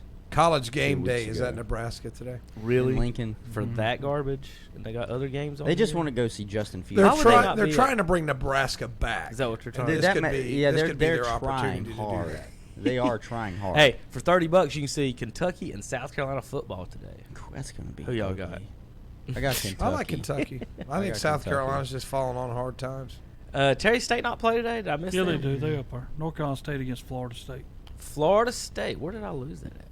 Yeah, I think this is gonna be a crazy pick. I'm taking NC State to go into Florida State and win. I don't know whether our special teams can play like that. Our Well, special teams were terrible against Terry, Ball State. I saw a video clip of a wide receiver facing backwards, lined up at the line for Florida State. That's how bad Florida State is right now. It's a dumpster fire down there. It is. I mean, they would not surprise me if Florida State beats us. Though we're not that good, y'all. But and neither. So I'll say this then: I wouldn't surprise me if NC State beats them. Appalachians never beat North Carolina State. I said, would they? No. Yes. No. I watched y'all in the first quarter only have like 3 or 10 points against Western Carolina. That was ugly. And then when halftime came around, you guys actually decided to show up. We was not good. But Appalachian would not beat us. Oh, I don't know about that. Depends on where they get. What if it's in Boone, Terry? We want them to come to our field. Yeah. I mean, it's just Terry dances around. He comes in, he's got his convictions, and talks about the 2A conference, and we'll say we all play Burns next year. He had 2 years on Key1 leaves, so we get things like that. Let's see. I've got some fun text this weekend. NC State has never lost to App. UNC stinks. Let's see. I had different words. State has never lost to a Division III school. We do not let little girls beat us. These are all about NC State fans. And I just wanted to remind Terry about the 2006 Akron Zips while Thompson and Fonte sitting right here. 20-17 at NC State, Terry. I remember when y'all won a national title one year, and the only loss you had was to North Carolina You're State. right. You are right about that. But that was that the same year we beat Michigan? Was it? Was that the following year? I think it's the next year. Was it the next year? So Terry and his text on that. If you want to know who else NC State has lost to, I'm gonna pull that up too for you guys because Terry. It's not only Akron. So for you Wolfpack fans, I'm not gonna let Terry sneak by with that. So I did a little quick research. It didn't take me long to find the research. Terry, since 2003, they've lost to the 2013 East Carolina Pirates, the 2011 Cincinnati Bearcats, the 2010 East Carolina Pirates, the 2009 Southern Florida. I don't know what they are. What's Southern Florida? Anybody know? The 2000 are they Buffaloes? 2007 Central Florida, 2006 Southern Miss, and then of course the worst losses ever: 2003, 2004 to Ohio State.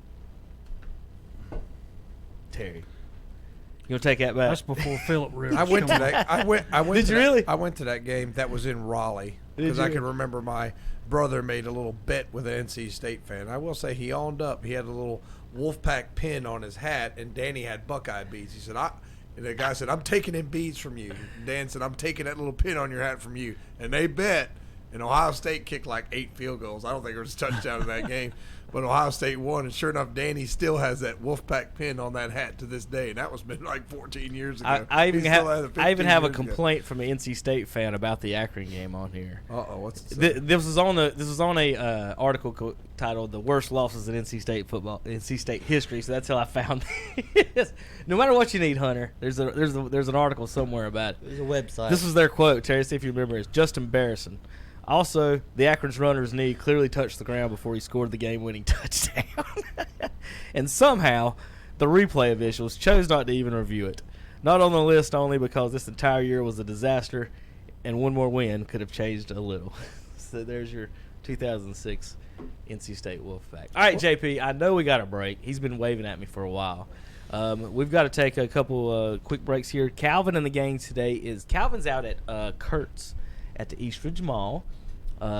Tons of deals out there. They are. Milton is out in Vail today with the Dr. Randy Davis. I got to get the exact name of the place. I don't want to say it wrong on the air, but they're going to be out there today. So we're all over the place. We've got some college football today on the broadcast. Panthers tomorrow, and NASCAR the Roval. So we'll be back in just a minute on KTCBroadcasting.com. Country Gold with Terry Clark. I'm Terry Clark, inviting you to join me for Country Gold, where we play your favorites from the 80s and 90s. My guest this week is Trisha Yearwood. She just released a new album called Every Girl, featuring some special guests, including her husband Garth Brooks and Patty Loveless. We'll also talk about one of our favorite subjects, Reba McEntire. That's Trisha Yearwood with me on Country Gold with Terry Clark. Country Gold with Terry Clark, Thursday afternoons at 1 o'clock on Carolina Country WCSL. 92.3 FM, 1590 AM, and online at ktcbroadcasting.com. It's a taste of the fair, and you're invited. Join the boss as we broadcast live from this year's Cleveland County Fair, September 26th through October 6th. Our live remote broadcasts are being brought to you by Webb Chemical and Paper Company on West Dixon Boulevard in Shelby, by Stevens Gun Shop on East Dixon Boulevard in Shelby, by Personnel Services Unlimited with locations in Shelby, Gastonia, and Forest City, by Pet Haven of Cherryville, and also Goforth Hall at the fair, by Elmore Outdoors Radio Ministry on the air on WCSL Sunday mornings at 10:30 a.m. and also in Dorton Hall at the fair, by Sandy's Crafts and Variety on West Dixon Boulevard in Shelby, by Clay & Associates south to Cab Street, Shelby, by Bears Floor Covering on the Dixon School Road in Kings Mountain, by West End Sales, your Cub Cadet dealer on Highway 18 in Vail, and by Ronaldo Honda on East Dixon Boulevard in Shelby, by the Roundup Store on East Dixon Boulevard in Shelby and at the Cleveland County Fair, and by Old Style Foods at the fair. So plan now to join us for our live radio remote broadcast from this year's Cleveland County Fair, September 26th through October 6th.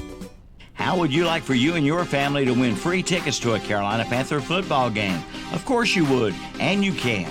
Win 4 Carolina Panther Seattle Seahawk tickets, Carolina Panther caps and t-shirts, and $100 in fun money. Register today with no obligation to buy at Bill Schubert Heating and Air on Campbell Street in Shelby, Parker Farm Service on Bessie Drive, Kings Mountain, Love Insurance Agency on East Main Street in Lincoln, at Buildings R Us on East Dixon Boulevard in Shelby, at Trackside Trader on South Railroad Avenue in Kings Mountain, at West End Sales Highway 18 North in Vale, at Ronaldo Kia on East Dixon Boulevard in Shelby, and at Honda of Shelby, East Dixon Boulevard, Shelby.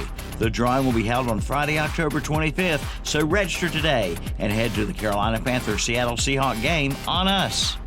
Is the cost of ink driving your profits down? Then listen up. Discount Ink Jet and Toner is here to help. Discount Ink Jet and Toner specializes in refilling ink jet and toner cartridges. Cut your ink costs by as much as 50% or more. Discount Ink Jet and Toner, located on 410 East Franklin Boulevard in Gastonia. 100% satisfaction guaranteed. This is Evangelist Kim Earwood with Jesus Until the Whole World Hears Radio Ministry. Join us live on Sunday mornings from 8 to 9 on 1390 AM, 1590 AM, and 101.5 FM. You can also join us at ktcbroadcasting.com worldwide. And remember, God loves you and we do too. The money you save in your savings accounts earns interest, so it just makes sense to have your checking account also earn interest for you. A money market checking account pays interest and also offers the flexibility of writing checks. Certain fees may apply. Carolina Trust Bank, member FDIC. Community-minded just like you. Community-minded, just like you. Visit your nearest Carolina Trust Bank with 2 offices in Lincoln, also in Gastonia, Denver, Forest City, Hickory, Lake Lure, Vale, and Mooresville, and now in Clover, South Carolina. And we're back. I don't get no fun introduction this morning, JP. Right there. No, not today. You're not into it today. What did you have to eat in there, JP? That looked amazing. You said something about a sunrise sampler or something like that? Sunrise wrap. Sunrise wrap. Sausage, egg, and cheese. It looked like from good. Mitchum's Kitchen. Do we got a phone caller now, JP? Do we got a phone caller? Is he there, JP? Coach Pruitt, you there? I'm here. Hey, there he is. Hey, Coach Pruitt, how's it going? Still talking to JP. Well, I kind of was and kind of wasn't. He's in the silent mode today. He's giving me hand signals, and he doesn't know sign language, so we're trying to figure it out. So, good morning, Coach. Morning. Saturday morning. Guys, tough night last night for homecoming. Thomas Jefferson's a pretty good team. A lot of people have been saying they're the favorite in y'all's conference. You got a good look at them last night, and tough loss for homecoming, Coach. Yeah, they're a solid team. They're senior laden, but they also have 5 really good sophomores that play a lot. I think all 5 of those kids probably are kids that you can see play at the next level. And to have sophomores like that, that says that you're going to be probably pretty good for a few more years too. So, Coach Cash has done a good job up there. Up before our game, I don't think they've given up, but maybe 1 touchdown this year, and they did go and play Winston-Salem Carver, which I want to say back in 1998 won a state championship, beat Kings Mountain at Chapel Hill. We played the next morning at Starmount against North Edgecombe. So got to see that game. That was one of probably the best state championship games I've ever seen. But Carver's not the team that they are back in those days. But they've done a good job at Thomas Jefferson, and they do the things that they've done recently, which play very physical up front. And they have a quarterback who I think he was at East Rutherford last year, JV quarterback. That tells you how good their varsity quarterback was last year. I think Tom probably saw him when Burns played him. He's a very good player to replace Nomi. And they have another quarterback. When he took him out in the second half, another quarterback, number 14, plays free safety for him. He might be the second best quarterback in our conference. I don't know that for sure. And I do know that the Little John kid who was at East Rutherford last year was a backup running back when they put him in the game second half. I think he's the best running back they got. So they got a lot of talent, and first in the first quarter, I think the score was 15-0, manageable game.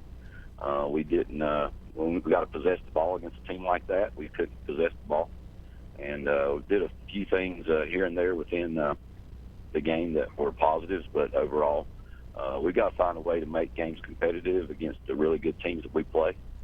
And we've either been on the right end of a score and winning the game, or on the bad end of a score. So, as coaching staff, we've got to put our players in position to make plays, and as players, we've got to make plays that when we get the opportunities to give our team the best chance to win. And that's something that we didn't get done last night. Yeah, it sounds like they've got a lot of offensive firepower down there, and I didn't expect it to get that out of hand. But what are some other things that happened? Did your boys not take good care of the football? I guess we weren't able to sustain a lot of drives, keep the ball away from their offense. I think we had a few issues with our center snap and didn't get to where we could get to the point of attack. We had a dropped snap on a punt, but sometimes those snaps were getting them off really quick. I think Christian was more worried about the rush coming than catching the ball. Just like Harold Robinson says back in the day, boys, you got to catch the ball with your eyes, not your hands. Right. And take care of those things first. And, most of it for them was quick scores. Defensively, we got to make teams extend drives, so they hopefully make a few mistakes here and there. But more was just them controlling the line of scrimmage and doing the things that they needed to do to be successful, and us not doing the things that we needed to do to meet that and to meet their level. We got to meet the other team's level early in a football game, which, like I said, the first quarter it was 7-0, and then they scored right before the end of the first quarter. We had the ball to start the second quarter, I do know that, and then through the last part of that second quarter, obviously they put up a lot of points, and we've got to find a way to stem the tide in those situations and do some things better in the kicking game, catching the football, long kickoffs. That's been a thing that's been troublesome for us the last couple of weeks. So that's something we'll get to work on, hopefully on Monday, and get ready for Community School Davidson. I told the group last week these next 3 opponents give us 4 of our 5 losses last year. Community School gave us 2, and we'll go over to Hopewell High School. That's on about Thursday. We play at Hopewell the day before, and we'll be there at 7:30 next Friday night. Yeah, Community School Davidson, a winner over Highland, 47-6 last night. What are some things that you think you can maybe exploit out of that at Community School Davidson, and what do they do well? What concerns you about their team? They're a team that spreads it out. Last year, late in the game against us, they were able to establish some run game. I think our guys were still thinking, hey, they're going to throw it, and they started running at it. Their linemen, most of them are back. Their back is back. They have a new quarterback, a set of skilled kids, and it took those kids a little while to get to where they wanted to be. I think they're getting there. I got film on Bessemer, watched a little bit of it last night. We're back through 6 interceptions against Bessemer. So obviously Bessemer ran away with that game. So us hopefully turning them over would be important in that end, but we also got to do a good job in the back end of limiting their big plays, something that we didn't do last night a few times, and we got to put a little more pressure on the quarterback than we had. But the other part of that is just keeping the ball in our possession, establishing the run, hopefully create some short passing game like we did against Highland Tech last week, and keep the ball from them, and that might be the best defense for us right now, is to try to keep the ball away from our opponent. So we'll take a look at what we do, and we know them just like Coach Howard said last night. I mean, you played somebody 3 times in less than 365 days, you're going to know a little bit more about that opponent, the teams you play. So we'll get ready. And Coach, I got Christian Hahn as the overall player of the game, Andrew Beam on defense, and Austin Thompson on offense from Danny and Milton last night's game. Yeah, let's see. Obviously, Andrew, a senior leader on our defense, does a really good job each week. We've been trying to use him as much as we can. We'll probably go into next week's game with the same group of people we started the year with. We've not played with that group of people since the first game of the year, and I'm going to hope that will be something that will be positive for our team, and Andrew won't have to play as much offense because he had to do that the last 5 weeks. But Christian Hahn, he's just a kid that does anything we ask him to. I mean, I took him off the kickoff coverage and realized I think he's on every single special team except for extra point, plus he's our punter, and he plays defense and then offense when we go into our spread set. And then And then the other person you mentioned, Austin Thompson, Austin was pushed into service a little bit last night. Caden Weaver started for us. And Austin really, with what we're trying to do with Austin, he's played tight end, he's played wide receiver, he's played defense. We haven't worked him at quarterback a whole lot, but he ended up having to step in at quarterback last night and did a good job in the latter part of the second quarter if we give him a little bit more time on a couple of plays and just secure catches, just like I thought about securing snaps. We got to secure catches, and that takes reps and timing, and we got to continue to work on all those areas.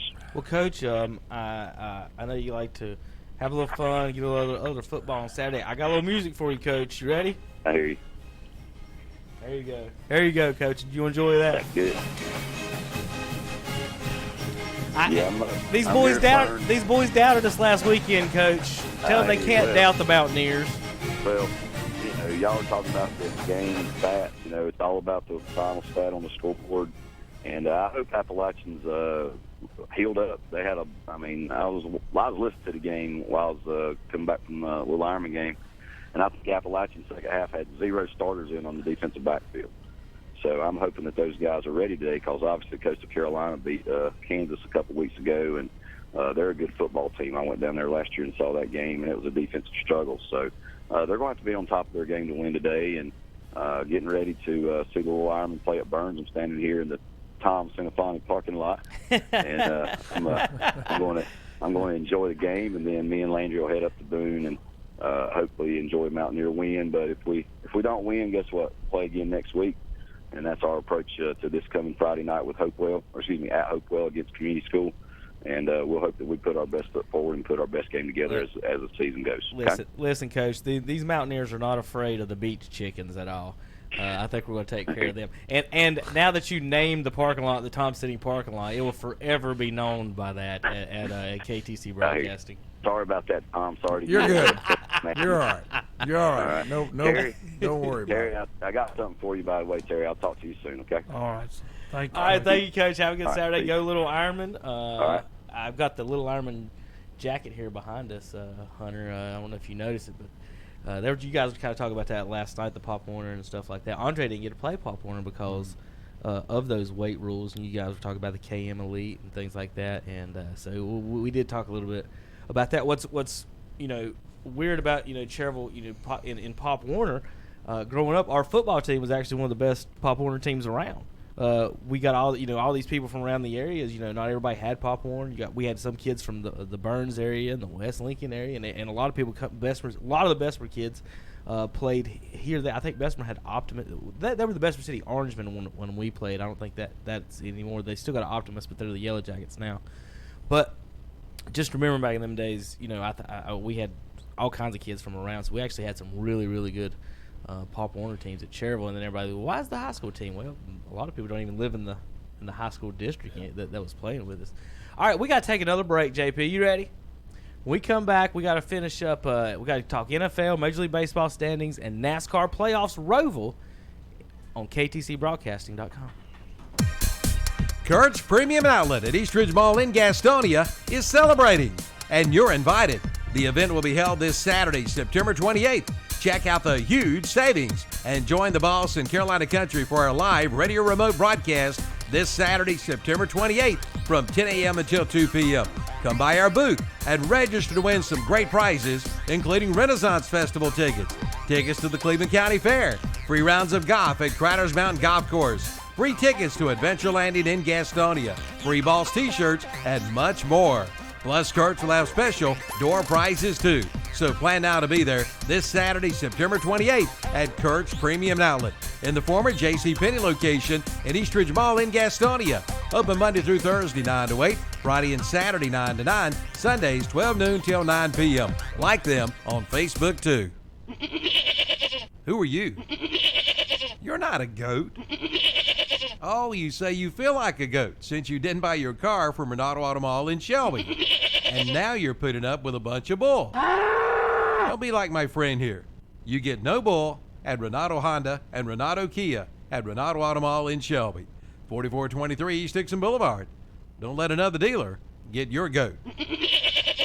How would you like for you and your family to win free tickets to a Carolina Panther football game?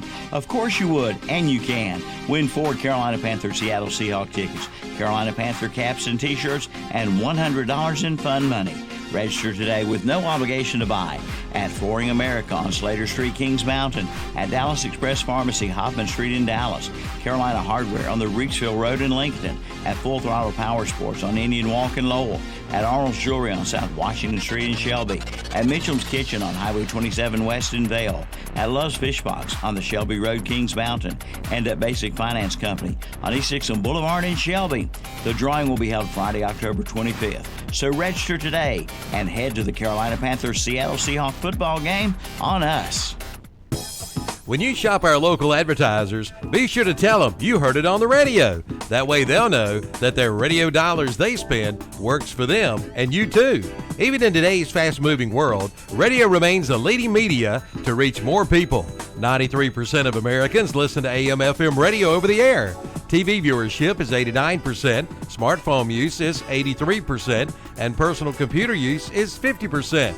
So if you're a business owner, reach more people with the power of radio. If you don't tell it, you can't sell it. See the power of radio. WOHS Shelby, WLON Lincoln, and WCSL Cherryville. Online at ktcbroadcasting.com. Make your business or office a Boss of Carolina Country listener post. All you have to do is tune your radio in your business or office to 101.5 FM, 107.5 FM, or 92.3 FM. Let us know and we'll put your name on the radio. And each month we'll have a drawing from our area listening post for a dozen breakfast biscuits from the Creekside Clock Restaurant in Shelby, along with coffee or tea. Area listening posts include Promotion Motors in Lincoln, Cherryville Signs and Graphics, Lowe's in Lincoln, Watson Carpet and Tile Lincoln, RD Mattress Cherryville, Carolina Furniture in Lincoln, Memory Lane in Krause, Davis Brothers Automotive in Lincoln, It's Your Feed in Cherryville, Deja Vu Consignments in Cherryville. So make your business or office a Boss or Carolina Country listening post today. Here's What's Up in Cleveland, Gaston, and Lincoln counties. Brought to you by the What's Up Shopper, Carolina Country WCSL, and the Boss WOHS and WLON. Friday, September 27th, it's the Carolina Federal Credit Union presents the 12th Annual Scholarship Golf Tournament. Lunch and registration at 11 a.m., shotgun tea at 12 noon at the Cherryville Golf and Country Club. For more information, call 704-435-0186. And that's What's Up, brought to you by the What's Up Shopper, Carolina Country WCSL 1590 AM and 92.3 FM. The Boss WOHS 1390 AM and 101.5 FM. And WLON 1050 AM and 107.5 FM. For more information, go to whatsupshopper.com. Straps Jewelers in downtown Lincoln has been your hometown jeweler since 1952. Their customers keep coming back time and time again, generation after generation. You'll find a large selection of fine quality jewelry for any budget and for most any occasion. And they feature in-house jewelry repair and layaways are welcome. So start your tradition today with a visit to Straps Jewelers, 315 East Main Street in downtown Lincoln. Online at strapsjewelers.com and like them on Facebook too.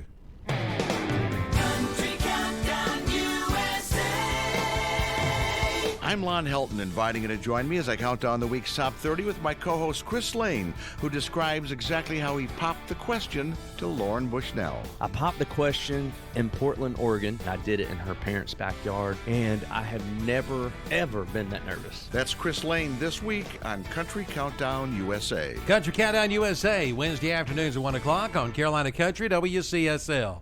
92.3 FM, 1590 AM, and online at ktcbroadcasting.com.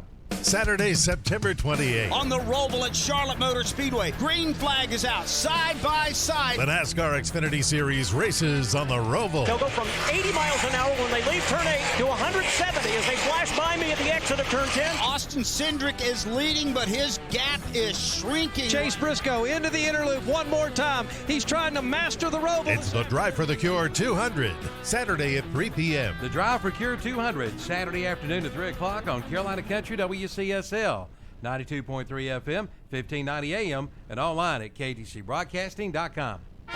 Once upon a time is right now. Escape to the Renaissance Festival, a time-traveling adventure. Huzzah! Saturdays and Sundays, October 5th through November 24th. You'll love the Renaissance Festival. Incredible value, wondrous entertainment, and delicious food. Eat, drink, be merry at the Renaissance Festival. Saturdays and Sundays, October 5th through November 24th. Don't miss it. Too jolly good. There's music, comedy, circus entertainments, a giant crafts market, jousting nights, and a feast, all rolled into a non-stop great family adventure. Presented by Pepsi. Discount tickets at Hedestita stores or print your own online at renfestinfo.com. Renaissance Festival, here I come. Mention the Renaissance Festival and receive discount hotel accommodations at Hampton Inn and Suites, Huntersville and Lake Norman. Huzzah! Who are you? You're not a goat. Oh, you say you feel like a goat since you didn't buy your car from Renato Auto Mall in Shelby. And now you're putting up with a bunch of bull. Don't be like my friend here.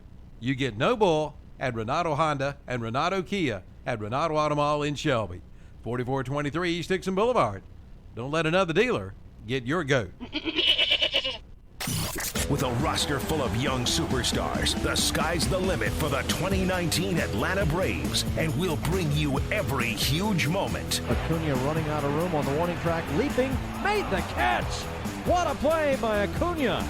Atlanta Braves baseball back again on the Boston Carolina Country. WHS Shelby, WLON Lincoln, and WCSL Cherryville, Gastonia. And we're back. Welcome back to Saturday Morning Sports Talk. Kevin Hastings, Tom Sinofani, Texas Terry Reinhardt, and Hunter Yancey. We're going to take a quick Major League Baseball through the standings real quick as the playoffs are getting set up. Over in the American League, it looks like right now the Astros will be playing the winner of the wild card matchup between the A's and the Rays, and that means the Twins and Yankees would play today in round one. Over in the National League, Braves and Cardinals would play, and then the winner of the wild card right now would be Brewers and Nationals, and they would play the Dodgers. Over in the American League, let's go real quick. Who you guys got in the wild card game? 1-on-1, Rays and A's. Let me say one thing, though. I want to give the Nationals a lot of credit. They destroyed Philadelphia. I said, let's start in American League. Well, I'm just saying. I know where you're going They with this. put them out of the playoffs. Yeah. You know, And Harper Harper take your chose the new Phillies. team. Yeah. So we just put y'all out of it. We made the playoffs, and you did not. How about the top four guys that got big contracts this year did not make the playoffs? That's right. Not a single. But anyway, now back to your question. Well, my A's next question or is Rays? how you can have the greatest baseball player of all time for 9 years and never win one, not series, game. Yeah. Not one series, one single game. They were 33 games out of first place was the Los Angeles Angels. In fact, Terry, they were so bad 2 teams made the playoffs out of their division, and they weren't one of them. The greatest player of all time. Now that's in the American League. So do y'all got A's or Rays? You know what's gonna be funny is this might actually be the only time the Rays have some fans in the stands this season. It's in October, but it's still gonna. I think it's probably still nice weather in Tampa Still Bay ain't right cooled now. off down there. I was gonna say, so I don't know. Where are they That going to might play be. this one? They both tied. I don't know. I don't even want to get into the Tom, If you know I'm the sending it to baseball Oakland. tiebreaker scenario. No. They still got 2 games left. Maybe they'll figure I'm that sending out. it. If I'm baseball and I don't want a bad look on television, I'm sending it to Oakland because at least fans Wonder will what show their up. head-to-head is. I don't know. I'm not If you just researching. asked me, I think I would Yeah. take. I think I'm gonna take the Athletics. Yeah, Just because I think it's gonna go to. Just because Tampa Bay doesn't even deserve a team. I'm going with Oakland. Yeah, I know. I agree. Oakland. Could you imagine Tampa Oakland, Bay yeah. making a run and nobody showing up? But Oakland. they are pretty consistent down there at winning. Yeah, but Oakland is a lunch pail type town, hard work, blue collar town. Tampa Bay is a bunch of transplanted New Yorkers. I mean, who cares about Tampa Bay? I mean, why should the real cities that take pride in their city they should have the teams. The Rays will look good in Charlotte. They need to move that team to somewhere else. I mean, Charlotte, bring it on. Yeah. Bring it on. But Charlotte's very much remember, they're talking about next year. They might play some next year, or they're talking about doing the split season in Montreal.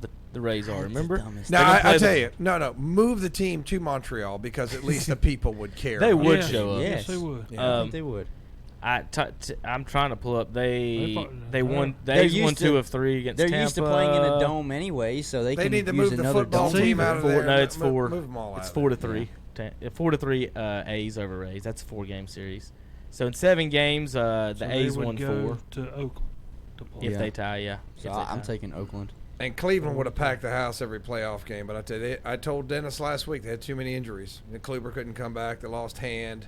Lost a couple of their bats. Kipnis went out and didn't come back. I mean, they just you cannot overcome that many injuries. But I'll tell you this. The Yankees did.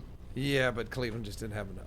Cleveland didn't have enough. But I'll tell you what, Clevenger, when you watch him pitch, he balks every pitch. I don't know how he gets away with it. I don't know how he is balking every pitch. Even with the Yankees overcoming so many injuries and still having as good of a record as they are, I think postseason time is going to hurt them. I don't know. I could see them getting upset. I guess by the Twins. I guess getting back to that, but as an umpire, these Major League Baseball players do stuff that's illegal, and it trickles down to the lower levels. That aggravates you. I mean, that's what irritates. Well, it's the same thing watching the NBA. Wasn't there's no 5 such thing as steps. traveling. Yeah. That would drive me crazy doing refs. Same thing baseball. You have been out there as much as I have. When you hear people from the side, that's a balk. That's a balk. Yeah. Call it. I've pretty much quit playing pickup basketball because of the traveling and stuff. Like, you can get in arguments. I was guarding a guy at the YMCA one time. He picked his dribble up outside the 3-point line and he finger rolled. Now, he's not LeBron James or George Gervin out there. He was about an inch or 2 taller than me. Terry, I had the audacity to call it travel. And this is what was told to me by a YMCA worker that was playing in the game. You can't call travel out here. I said he picked up his dribble from half court, did an Emmitt Smith spin through the lane, and George Garvin finger rolled without taking a single dribble. And I can't call it travel. He said, nope. So I went down to court and gave him the old Tim Hardaway double crossover, shook him out of his shoes type thing. Like, we can do this all day. I'm not, and I didn't even shoot it. I just backed up and just laughed at him because, like, I mean, if we're going to call travel or you're going to try to make me look like a fool and we're not going to call rules, I'll just shake you out of your shoes all day and not pass it. You're going to have to stand there and play defense. And they got kind of mad and started pushing on defense. Now we're going to call fouls, Tom. Now we're going to call travel and carry. But, yeah, that would aggravate me so much reffing the younger basketball with the travel now. All right, real quick, back to that. Rays, that would put Astros. Can either one of those teams beat the Astros? The Rays or A's? No. Okay, then. I'm not going to say the Astros will sweep Yankees them, and Twins. Can Will's Kirby Puckett Twins beat they don't the have big enough bad pitching. Yankees? They don't have enough pitching. Now, they can hit a ton, but they just don't. Runs against, the Twins have only give up 22 more runs than the. Actually, you're looking at them with the Yankees, it's almost the exact same runs scored and against. They're pretty close. And it's a little skewed. Their records, like, Cleveland wins 17-1 against the Tigers. I mean, when you get to play the Tigers 18 times, you get to play the Royals 18 times, your record's skewed. Minnesota's not that good. They won't make it out. They won't make it out of the first one. He knows they're not good this year. He knows they're not good. The only thing I'm proud of is we beat the Braves 3 out of 4. Y'all didn't even come in last in y'all's division, did you, Terry? No. Not even last in the whole division. And I would say the White Sox, too. We're 9 games up or 11 games up on the next team. Yeah, they're 11 games up, Tom. The White Sox pretty much eliminated Cleveland earlier. I mean, but they haven't been good. I mean, that division's not real good. And even, like, if you look at the Yankees, Boston's not going to make it. But they had a lot of talent on that team. Just didn't go anywhere. And, Tampa Bay's pretty good. They play tougher. The East is playing a tougher schedule. Minnesota has no chance. National League, Brewers, and Nationals right now on the wild card. Who would you have in that matchup? Brew Crew. Everybody's high on the Brewers, but be careful. Teams come in hot into the season. A lot of sticks on that team. Their run differential is only +5. They've given up 100 more runs than the St. Louis Cardinals have given up on the season. Dodgers as well on their pitching. When you look at the runs against, Dodgers and Cardinals have given up less than 700 runs. Everyone else in the National League has given up more than 700 runs. If you want to talk about the Pirates, they've given up 900 runs, but that's pretty bad. Rockies give up 953 as well. But Cardinals, like I said, and Dodgers give up the least number of runs. So if the Dodgers and Braves would match up, the Dodgers and Braves offenses are pretty close, but the Dodgers and pitching has give up less than 100 less runs. Dodgers and Braves, St. Louis than the Braves. and Braves. I know. I'm looking at the Dodgers right now too. Oh. Oh, I thought you meant like you were already penciling. No, Braves have scored 100. Braves have scored 100. Braves have scored 100 more runs than the Cardinals. Mm-hmm. Cardinals have gave up 100 less runs than the Braves. Okay. To me, that's classic. It's going to come down to pitching and defense if that's the case, like we do in the playoffs. The problem is today's home run ball going to be? Is that going to make a play in these playoffs? I think I saw the first team ever hit 300 home runs this year. It's the most home runs by almost 1,000. Oh, well, the Atlanta Braves set a new team record for home runs. It's incredible how they did that. But you have both of everything. You have more home runs this year, and you got more strikeouts. So yeah, Minnesota broke the major league record, right, for most home runs in the season. Since Yadier Molina has come back, the Cardinals have had the best ERA in baseball. He's batting about 350, and they've been pretty good. They're 6-4 in their last 10. Brewers 8-2. Braves 4-6. In their last 10, they had a chance to make a run at that 1 seed. The Dodgers went 8-2. Y'all went 4-6. So you backed up into 2. Cardinals are fighting off, like we talked about a minute ago, about that the Brewers. But this weekend, like I said, the Cubs are playing their subs this weekend and not their stars. A lot of them are hurt too. So the Cardinals should win. If they choke that away, just the season's over anyway. If you're going to lose to the subs, you're not going to beat the starters in the playoffs. So we'll see how that goes the next 3 days or 2 days. Hopefully today and tomorrow the Cardinals can finish that off. We got playoff baseball, I guess, Monday, right? Or is it Tuesday? Do they start the day after, or they get a day off for the wild card? Good question. Does anybody remember? I don't know. You think if I hit that schedule it would show it? I doubt it. I doubt it right now. It might. Well, let's check it out. All right, National League wild card. Who you guys have? Everybody said Brewers. So that would mean Brewers versus Dodgers. Mm-hmm. How do y'all feel about that? That's the Dodgers. Yeah. The Dodgers are really complete on both sides, pitching and hitting. But their offense is, it's something. It looks like Tuesday will be some baseball. October 1st, National Yeah, I League think wild that's what card. it's looking like Tuesday.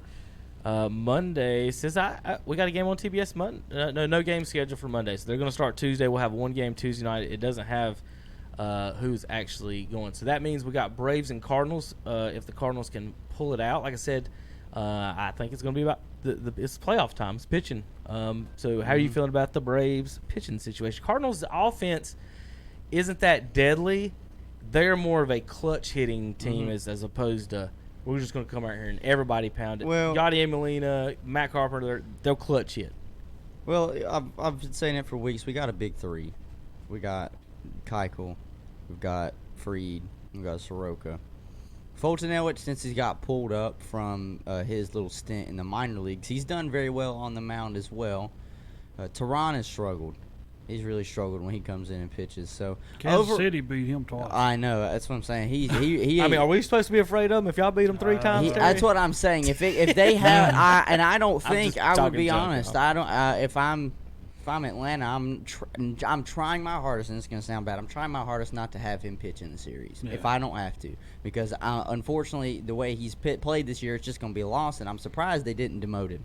He's just not been good this season. For Atlanta, though, it's one of those things where our pitching is good, but if we get down, we're not out, because we might have probably the second or third most explosive offense in baseball. So I feel good about Atlanta's chances. That's why I'm not upset with my heart pick of saying they could go to this World Series. I don't know if they're gonna win it, but they could at least go to the World Series. So it's just going to come down to those young boys buckling down and playing again in their second time being in the postseason. There you go. Now I'm glad you said that, because they're not rookies now. No, they they're not. was there last year. Yeah, they've been. It's one of those ones where you can say you've been there. So it's not new. The thing about last year, though, they did. Did they win a round last year? No, they lost. They lost. They played the Dodgers first round. That's another thing though. You might have to play Dodgers again, but also Terry, if you lose that one game, you are experienced, but you're experienced at losing. Does that, as the young guys, they'll say, well, we already know how this feels. Is this going to happen again? There's a fine line on that mindset of, hey, we've been here before, but oh crap, this is what happens when we get here. That's the reason I keep trying to tell people when they do go. People say, who you think's their number one? I say Keuchel, because he's been there, he's done won that. it, and he won it Well, with Houston. I'm gonna say there's nobody in St. Louis scared of the playoffs. We'll be fine on that. It's just whether we perform or not. The offense has got to bring. We got to bring the bats, and Yadier's in there, so we'll be okay. All right, let's pick some NFL games, guys. Before we got to get out here, Tom's got to go. Tennessee at Atlanta. I'm taking Tennessee. Tennessee bounces back. I like them. Falcons in the Dome. Dude, Speaking something of about their bouncing back, offense. They thought they found a better offensive coordinator than Sarkisian last year. It's still awful. Red zone wise, Atlanta's offense is still bad. It shouldn't be. Shouldn't. 3-0 versus 3-0. Marquee matchup of the day. Patriots versus Bills. I'm sorry. Josh Allen. No way. Josh Allen. Look, I loved Josh Allen coming out of Is the this draft. the end of the Patriots dynasty? No, I'm sorry. No. Look, but I think Buffalo has a good season. End sometime. I think Buffalo has a good season, but not this year. Where's the game being played? At Buffalo. It's too early. It's always New England always gets beat one game early. I like Buffalo. Oh, it's too early. If it was cold, I would say maybe. It's cold in New England, Terry. It's not that cold. There's not snow You around gonna tell me everywhere. it's colder in Boston than Buffalo? I think you're right there. So what? Okay, here's the real question: what random object will Bills Mafia throw on the field this week? Who knows? I don't even want to know. AA batteries. Chiefs at the this is another undefeated matchup. This is the first time I heard a fun Chiefs fact. at the NL Central leading Detroit Lions. Yeah, fun fact. This is the first time Patrick Mahomes is playing in a dome. Patrick Mahomes is going to throw for 500 yards today. That's exactly what's going to happen. I hate Kansas City. Detroit wins. I like the Chiefs. If I'm not mistaken, I he think loves the Royals, hates the Chiefs. I think I saw on the front part of the ESPN page that we're getting this from. I think they said Stafford is questionable, late questionable. So we'll keep an eye on that. But I'm taking Kansas City. They roll. Yeah, Chiefs win. Raiders in Indianapolis. Jacoby Brissett. I'm taking Indianapolis to go 2 in a row. I like the Colts. Not taking. I don't much like of a cross step country back. flights for the West Coast teams. They tend to not pay attention. Oh wait, no. Oh, this is being played in Indianapolis. I'll tell you, Oakland's playing here, and then next week, if I'm not mistaken, they go to England. Do they really? Yeah. Chargers in Miami. That's the cross country flight. However, Miami is just God god awful. I gotta go Chargers on that. I'll go Chargers. This is that cross country stuff. I know. I still got Chargers. If you're gonna pick Dolphins to win, folks, this would be the game. This would be the game because it's cross country. But I'll say this: I would take Miami to cover. That you could do that. I think Miami just traded a starting cornerback for a towel boy. I like the Chargers. They have nothing. They got rid of Fitzpatrick. Redskins and Giants butt bowl of the NFC East, Terry. Butt bowl.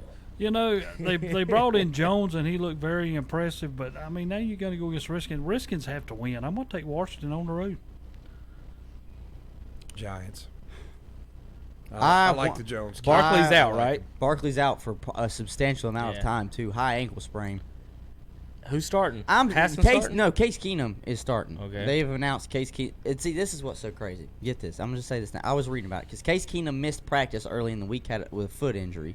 Or after the game Monday night, Colt McCoy came back, and they had him working first team offense for reps. Didn't even have Haskins in there, but they said Haskins would be ready to go Sunday if he needed to. So I'm sitting here saying, y'all don't know what the hell y'all are doing in Washington. I'm just going to put it out there. Colt McCoy has missed so much time, and to throw him back in there would be so stupid. And so Giants or Redskins? Yeah. Just which team's going to win? For the sake of, all right, for the sake of speeding up the firing process, I want the New York Giants to beat the Washington Redskins. That's a sin for me to say that, but for me to put a point to my team, I want the Giants to win this game. All right, speaking of firing coaches, Tom, Kitchen's on the hot seat if they lose in Baltimore tomorrow? I think he's done. I mean, it's just that's some bad play calling. I fourth down draw. I think he's a good guy.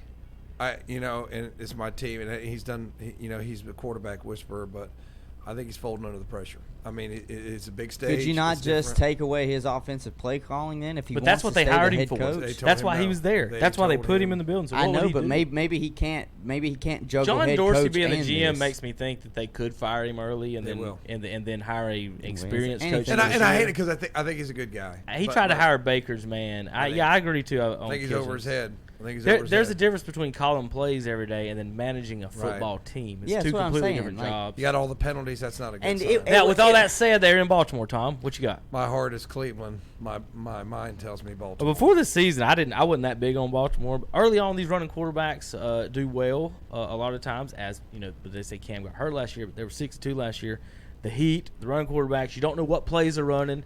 It's going to be tough. He's panicking. They have to win some games, and I think what they got to do is Kitchen's got to stick to the run and the play action. They ain't got They're no so much offensive better. line. They got that. That has been such a huge problem. has been running well. It's been such a huge problem as far as the line Georgia goes.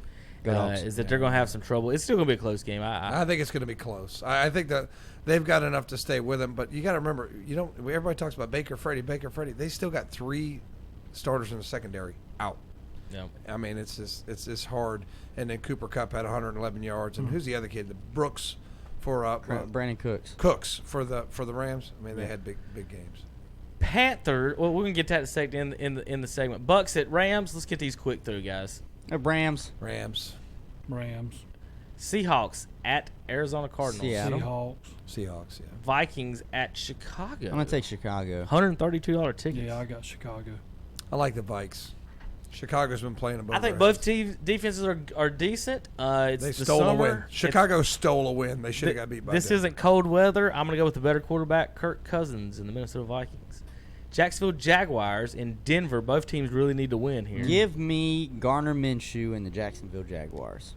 That offense looks a lot better than Denver's. Broncos all the way. They've been getting screwed this year by the Denver. refs. At home, I like Denver. I'm going to go at home. That'd be first win for them. I know. Dallas in New Orleans with a New Orleans team that just beat Seattle in Seattle with Teddy Bridgewater. Seattle's defense is suspect, to say the least. A little leaky. Suspect. Hunter. I'm going to take the Saints to win this game. Just, Bridgewater, he's good enough to win you games, and this is in New Orleans, and it's always difficult to go into New Orleans Dallas and win. wins. As much as it pains me to say that. I think that if Bridgewater can go 500 when Breeze gets back, they'll be okay. And it's not that I don't think Dallas isn't a good team. I think they're a top 3 team in the NFL. I think New Orleans still has enough key pieces to win. All Bridgewater's got to do is complete the passes. All he has to do. First team to 24 wins this ball game. I think it's going to be a good game. You know, Dallas went into New Orleans last year and beat them there. No, I thought it was at Dallas. It was at year. Dallas. Bengals at Steelers.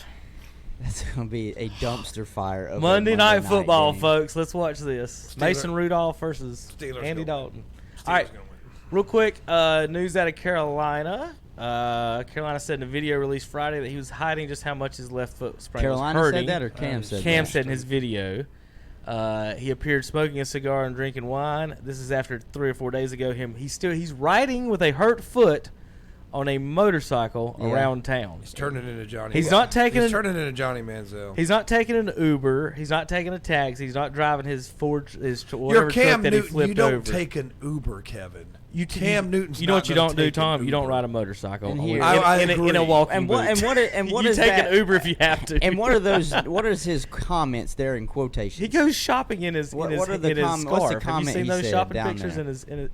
They got pictures of him shopping the other day with his pocketbook and scarf on. Quoting Cam Newton, "I've decided I will take time away from the game, buddy. I think the game is about to This take is me time being a away bigger from person you." and being real with myself and saying, look what's the ultimate goal you're trying to accomplish. Win the Super Bowl. Okay, if you want to win the Super Bowl, this is the step you got to take.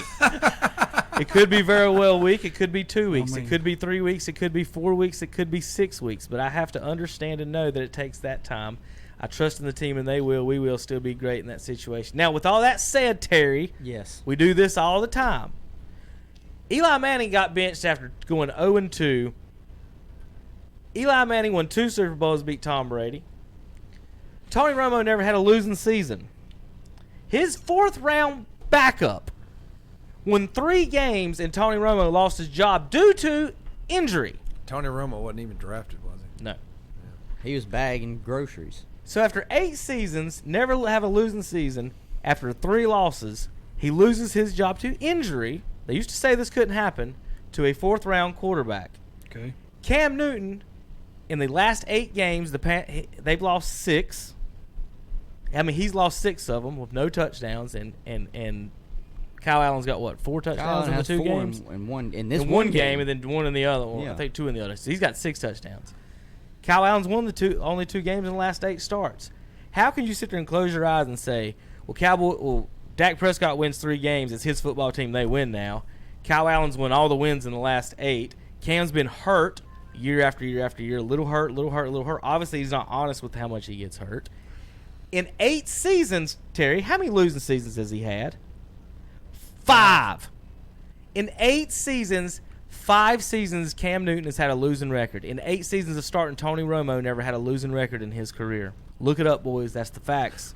So why would they not be saying that Cam's job right now is on the line and he may never get it Here's back the again? thing. All it talks about at the NFL is winning. So if Kyle Allen continues to win, you got to ride the hot hand until He he goes starts 3-0 losing. and Cam's out. Is it And not his this team is now? a winnable ball game this week against a suspect defense for the Texans. Also, I'm gonna say this as well about Kyle Allen. Let's not act like he came out of nowhere. He had a quiet career at Texas A&M. Wasn't he the number 1 recruit in the nation or something like He that? was the number 1 quarterback coming out of high school when he went to college. So the kid can throw the ball.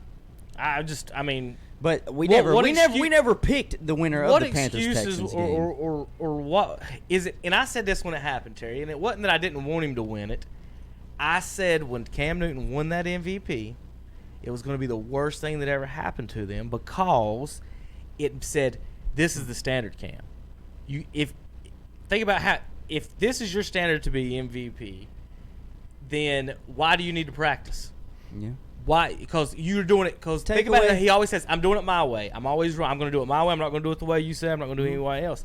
And then you're voted the MVP, and your stats aren't anywhere close to like 5 or 6 other quarterbacks. Yeah. And they're given the MVP, and then now you say, "Well, I'm the MVP." Is that the reason? 4 years later, even after all these losses, they're still saying, "Well, we still might come back to Cam. We still might come back to him." You got to do the Colin Coward way. Is that the way. reason? Because he was voted MVP? If he wasn't MVP, would this even be in discussion? Would they be saying Eli Manning an MVP? No, he's never been MVP. He's led the league in interceptions like 4 times. I mean, that MVP Eli though, did. was given to a defense that should have had the MVP, Yeah. not Cam. Colin Coward said best. He said, "Look, to judge a quarterback, take away if his MVP season, take away his worst season, and that's what he averages out to be. And Cam Newton has been marginally average as a quarterback, but not like he's like Andy Dalton type throwing numbers." Feels like we do this every week. It is. It is, and until they make it never a change. ends. But the question is now: does Kyle Allen win game number 2 in a row? No. Because I don't think he does. He's not going to beat the Texans. I saw everybody take to Twitter last how week. good has and Kyle say, Allen been in practice if he's the 2 and not Will Allen? Because they just drafted Will in the third. Will Greer in the third round. I so guess either Greer's either really bad and they messed that up, or Greer's pretty okay, but Kyle Allen's actually playing pretty decent. I don't know, and look what happens whenever the skill players they have a quarterback competent enough to throw them the ball in space. DJ Moore looked great. Greg Olsen looked rejuvenated. They even had Curtis Samuel flying all over the place. They looked good on offense. Yeah, but it only takes a loss. If they lose tomorrow, then they're gonna say, "Oh well, we figure we need Cam yeah, back." and that's why Panthers Twitter went crazy over this, saying like buy Cam, like all the fans, and I took to it immediately. Said he played Arizona. A 65% Cam Newton. I just want every quarterback to have the same rules. If your backup wins 3 games, you're the new starter. I mean, that's exactly what they did. That's Brady how he become a starter. Yeah, exactly. Tom Brady did the same thing to Drew Brees. I mean, let's play this. And I'm saying this to Panthers. If you want to save yourself, remember you're a Panthers fan, not a Cam Newton fan. Yes. So if you want your team to move forward, you can't be married to the one guy. And of course, he often does look like he's wearing a wedding dress. So. Right. That's probably tough to live. Cam Newton. Today's Dennis Rodman, I guess. All right. Real quick, I guess Tom's got to go. NASCAR. The Roval. And the Roval is in Charlotte this weekend. Yeah, I got to go too. Terry, last year, all kinds of craziness on the last lap. Johnson gets into Truex. They wreck. If Johnson didn't back into him on the second part of the S, Truex probably would have still won the race. But it got the way that this is the first original configuration. You don't know where everybody's going to bounce around once they start wrecking. He ended up backing into Truex, and that allowed, I think it was Blaney, to come around for his first NASCAR win. So more craziness this weekend. I've been watching some of the practice, and they can't keep the cars on the track. Yeah, I think just the guys that have moved on, the top three, and I think that is Truex, Harvick, and Kyle Busch. Yeah, those three have moved on, so they don't have to worry about it. I think that's a plus for every one of those. As far as everybody else, hey, man, you still competing because something can be taken away from you if one of them bottom four would win this race. Yeah, I think the guys up top, 1 through 4, maybe 1 through 5, at this point for them, this weekend is going to be, let's just try and not wreck. Yeah, that's true. Let's just try and not wreck. Let's learn something about our cars out here on this. Would you put your backup car, if you're one of those, a backup car out there this weekend? And probably. And just say, hey, guys, you're still trying to gain points. I mean, you have to understand that. There's still points involved. It's a bonus to move on to the next round. Yeah, but those guys are probably 1 through 5 is really solidified. Yeah. 1 through 4, right. yeah. Tell you today, 11 o'clock is second practice. 12 o'clock is qualifying. 2 o'clock is final practice. Well, 12 o'clock is qualifying for Xfinity. 2 o'clock final practice for NASCAR, for Monster Energy Series. Xfinity races at 3:30 today. Some NASCAR stuff tonight on the internet. Sunday inspections 10 a.m. Let's see. Bank of America Roval 400 will begin at 2:30 on Sunday, and that is on NBC. You can also listen to all NASCAR races on WCSL 1590 AM, 92.3 FM in Cherryville. Any other news and notes, guys, we missed this weekend? I want to give another shout out. It's happening today. Glen Oaks Golf Course, Ethan Dellinger Memorial golf tournament they're having out there. Unfortunately, Ethan passed away last year due to a freak accident at work. Was a friend of mine. His family's asset I just announced. There's no spots left for the golf tournament, but they're doing a silent auction at 11 o'clock. Proceeds will go towards a scholarship, that fund that they are setting up for the high schools in Lincoln County. So go out there and support that. And don't forget all your Pop Warner, your midgets, all that stuff playing today in football. These guys are our future, in high school football. So speaking of future, the future SEC champion, Appalachian State Mountaineers. Seriously, proud for them. I mean, I might have said a lot last week about I did not think they could, but I was a happy man when they beat them. Seriously, Terry. I mean, the SEC. Why wouldn't they be calling Appalachian? I think it's going to come. And there are people going to say you're crazy. They can't beat Alabama. I didn't say that. They beat Vanderbilt. Yeah. They beat Vanderbilt. Boy, they can beat Tennessee. Tennessee got beat by Georgia State. We played Georgia State later on this year. What I'm saying is there's no North Carolina SEC school. If you're the SEC, they afford it? If the SEC, you're not going to be able to poach the triangle. Can they afford it? I don't know. The SEC, at the end of the day, is still about money. What do you mean, can they afford it? I mean, do they bring in the amount of revenue more than a Vanderbilt? I mean, you're talking about really they probably expanding a stadium up there if they'd go to the SEC or something. They're actually already qualified Division I, so that don't matter. That I know, doesn't matter. I'm just saying, though, you're going to have to add tons and tons. Y'all are worried about some silly stuff that could be fixed. Well, that could be easily fixed. We could put up some concrete. What I'm saying is, SEC doesn't have a North Carolina school. You probably can't poach one of the triangle schools. That leaves you with Wake Forest, East Carolina, or Appalachian State. If you wanted to venture in that, would Wake be willing to leave? I don't know. But the SEC, if they do start looking at expanding, I think that would be a big thing to look at. SEC expands, they might as well just become their own. Yeah, well, they should break away from NCAA. Or they could just kick out Vanderbilt, leave Tennessee to the whole state. All right, we'll be back next week. Saturday morning sports talk. Kevin Hastings, Terry Reinhardt. Milton and Randy today is at Splinters and Rags, Highway 27 West in Vail, across from the Pepsi place. We'll be back next week. KTCBroadcasting.com. It's a taste of the fair, and you're invited. Join the boss as we broadcast live.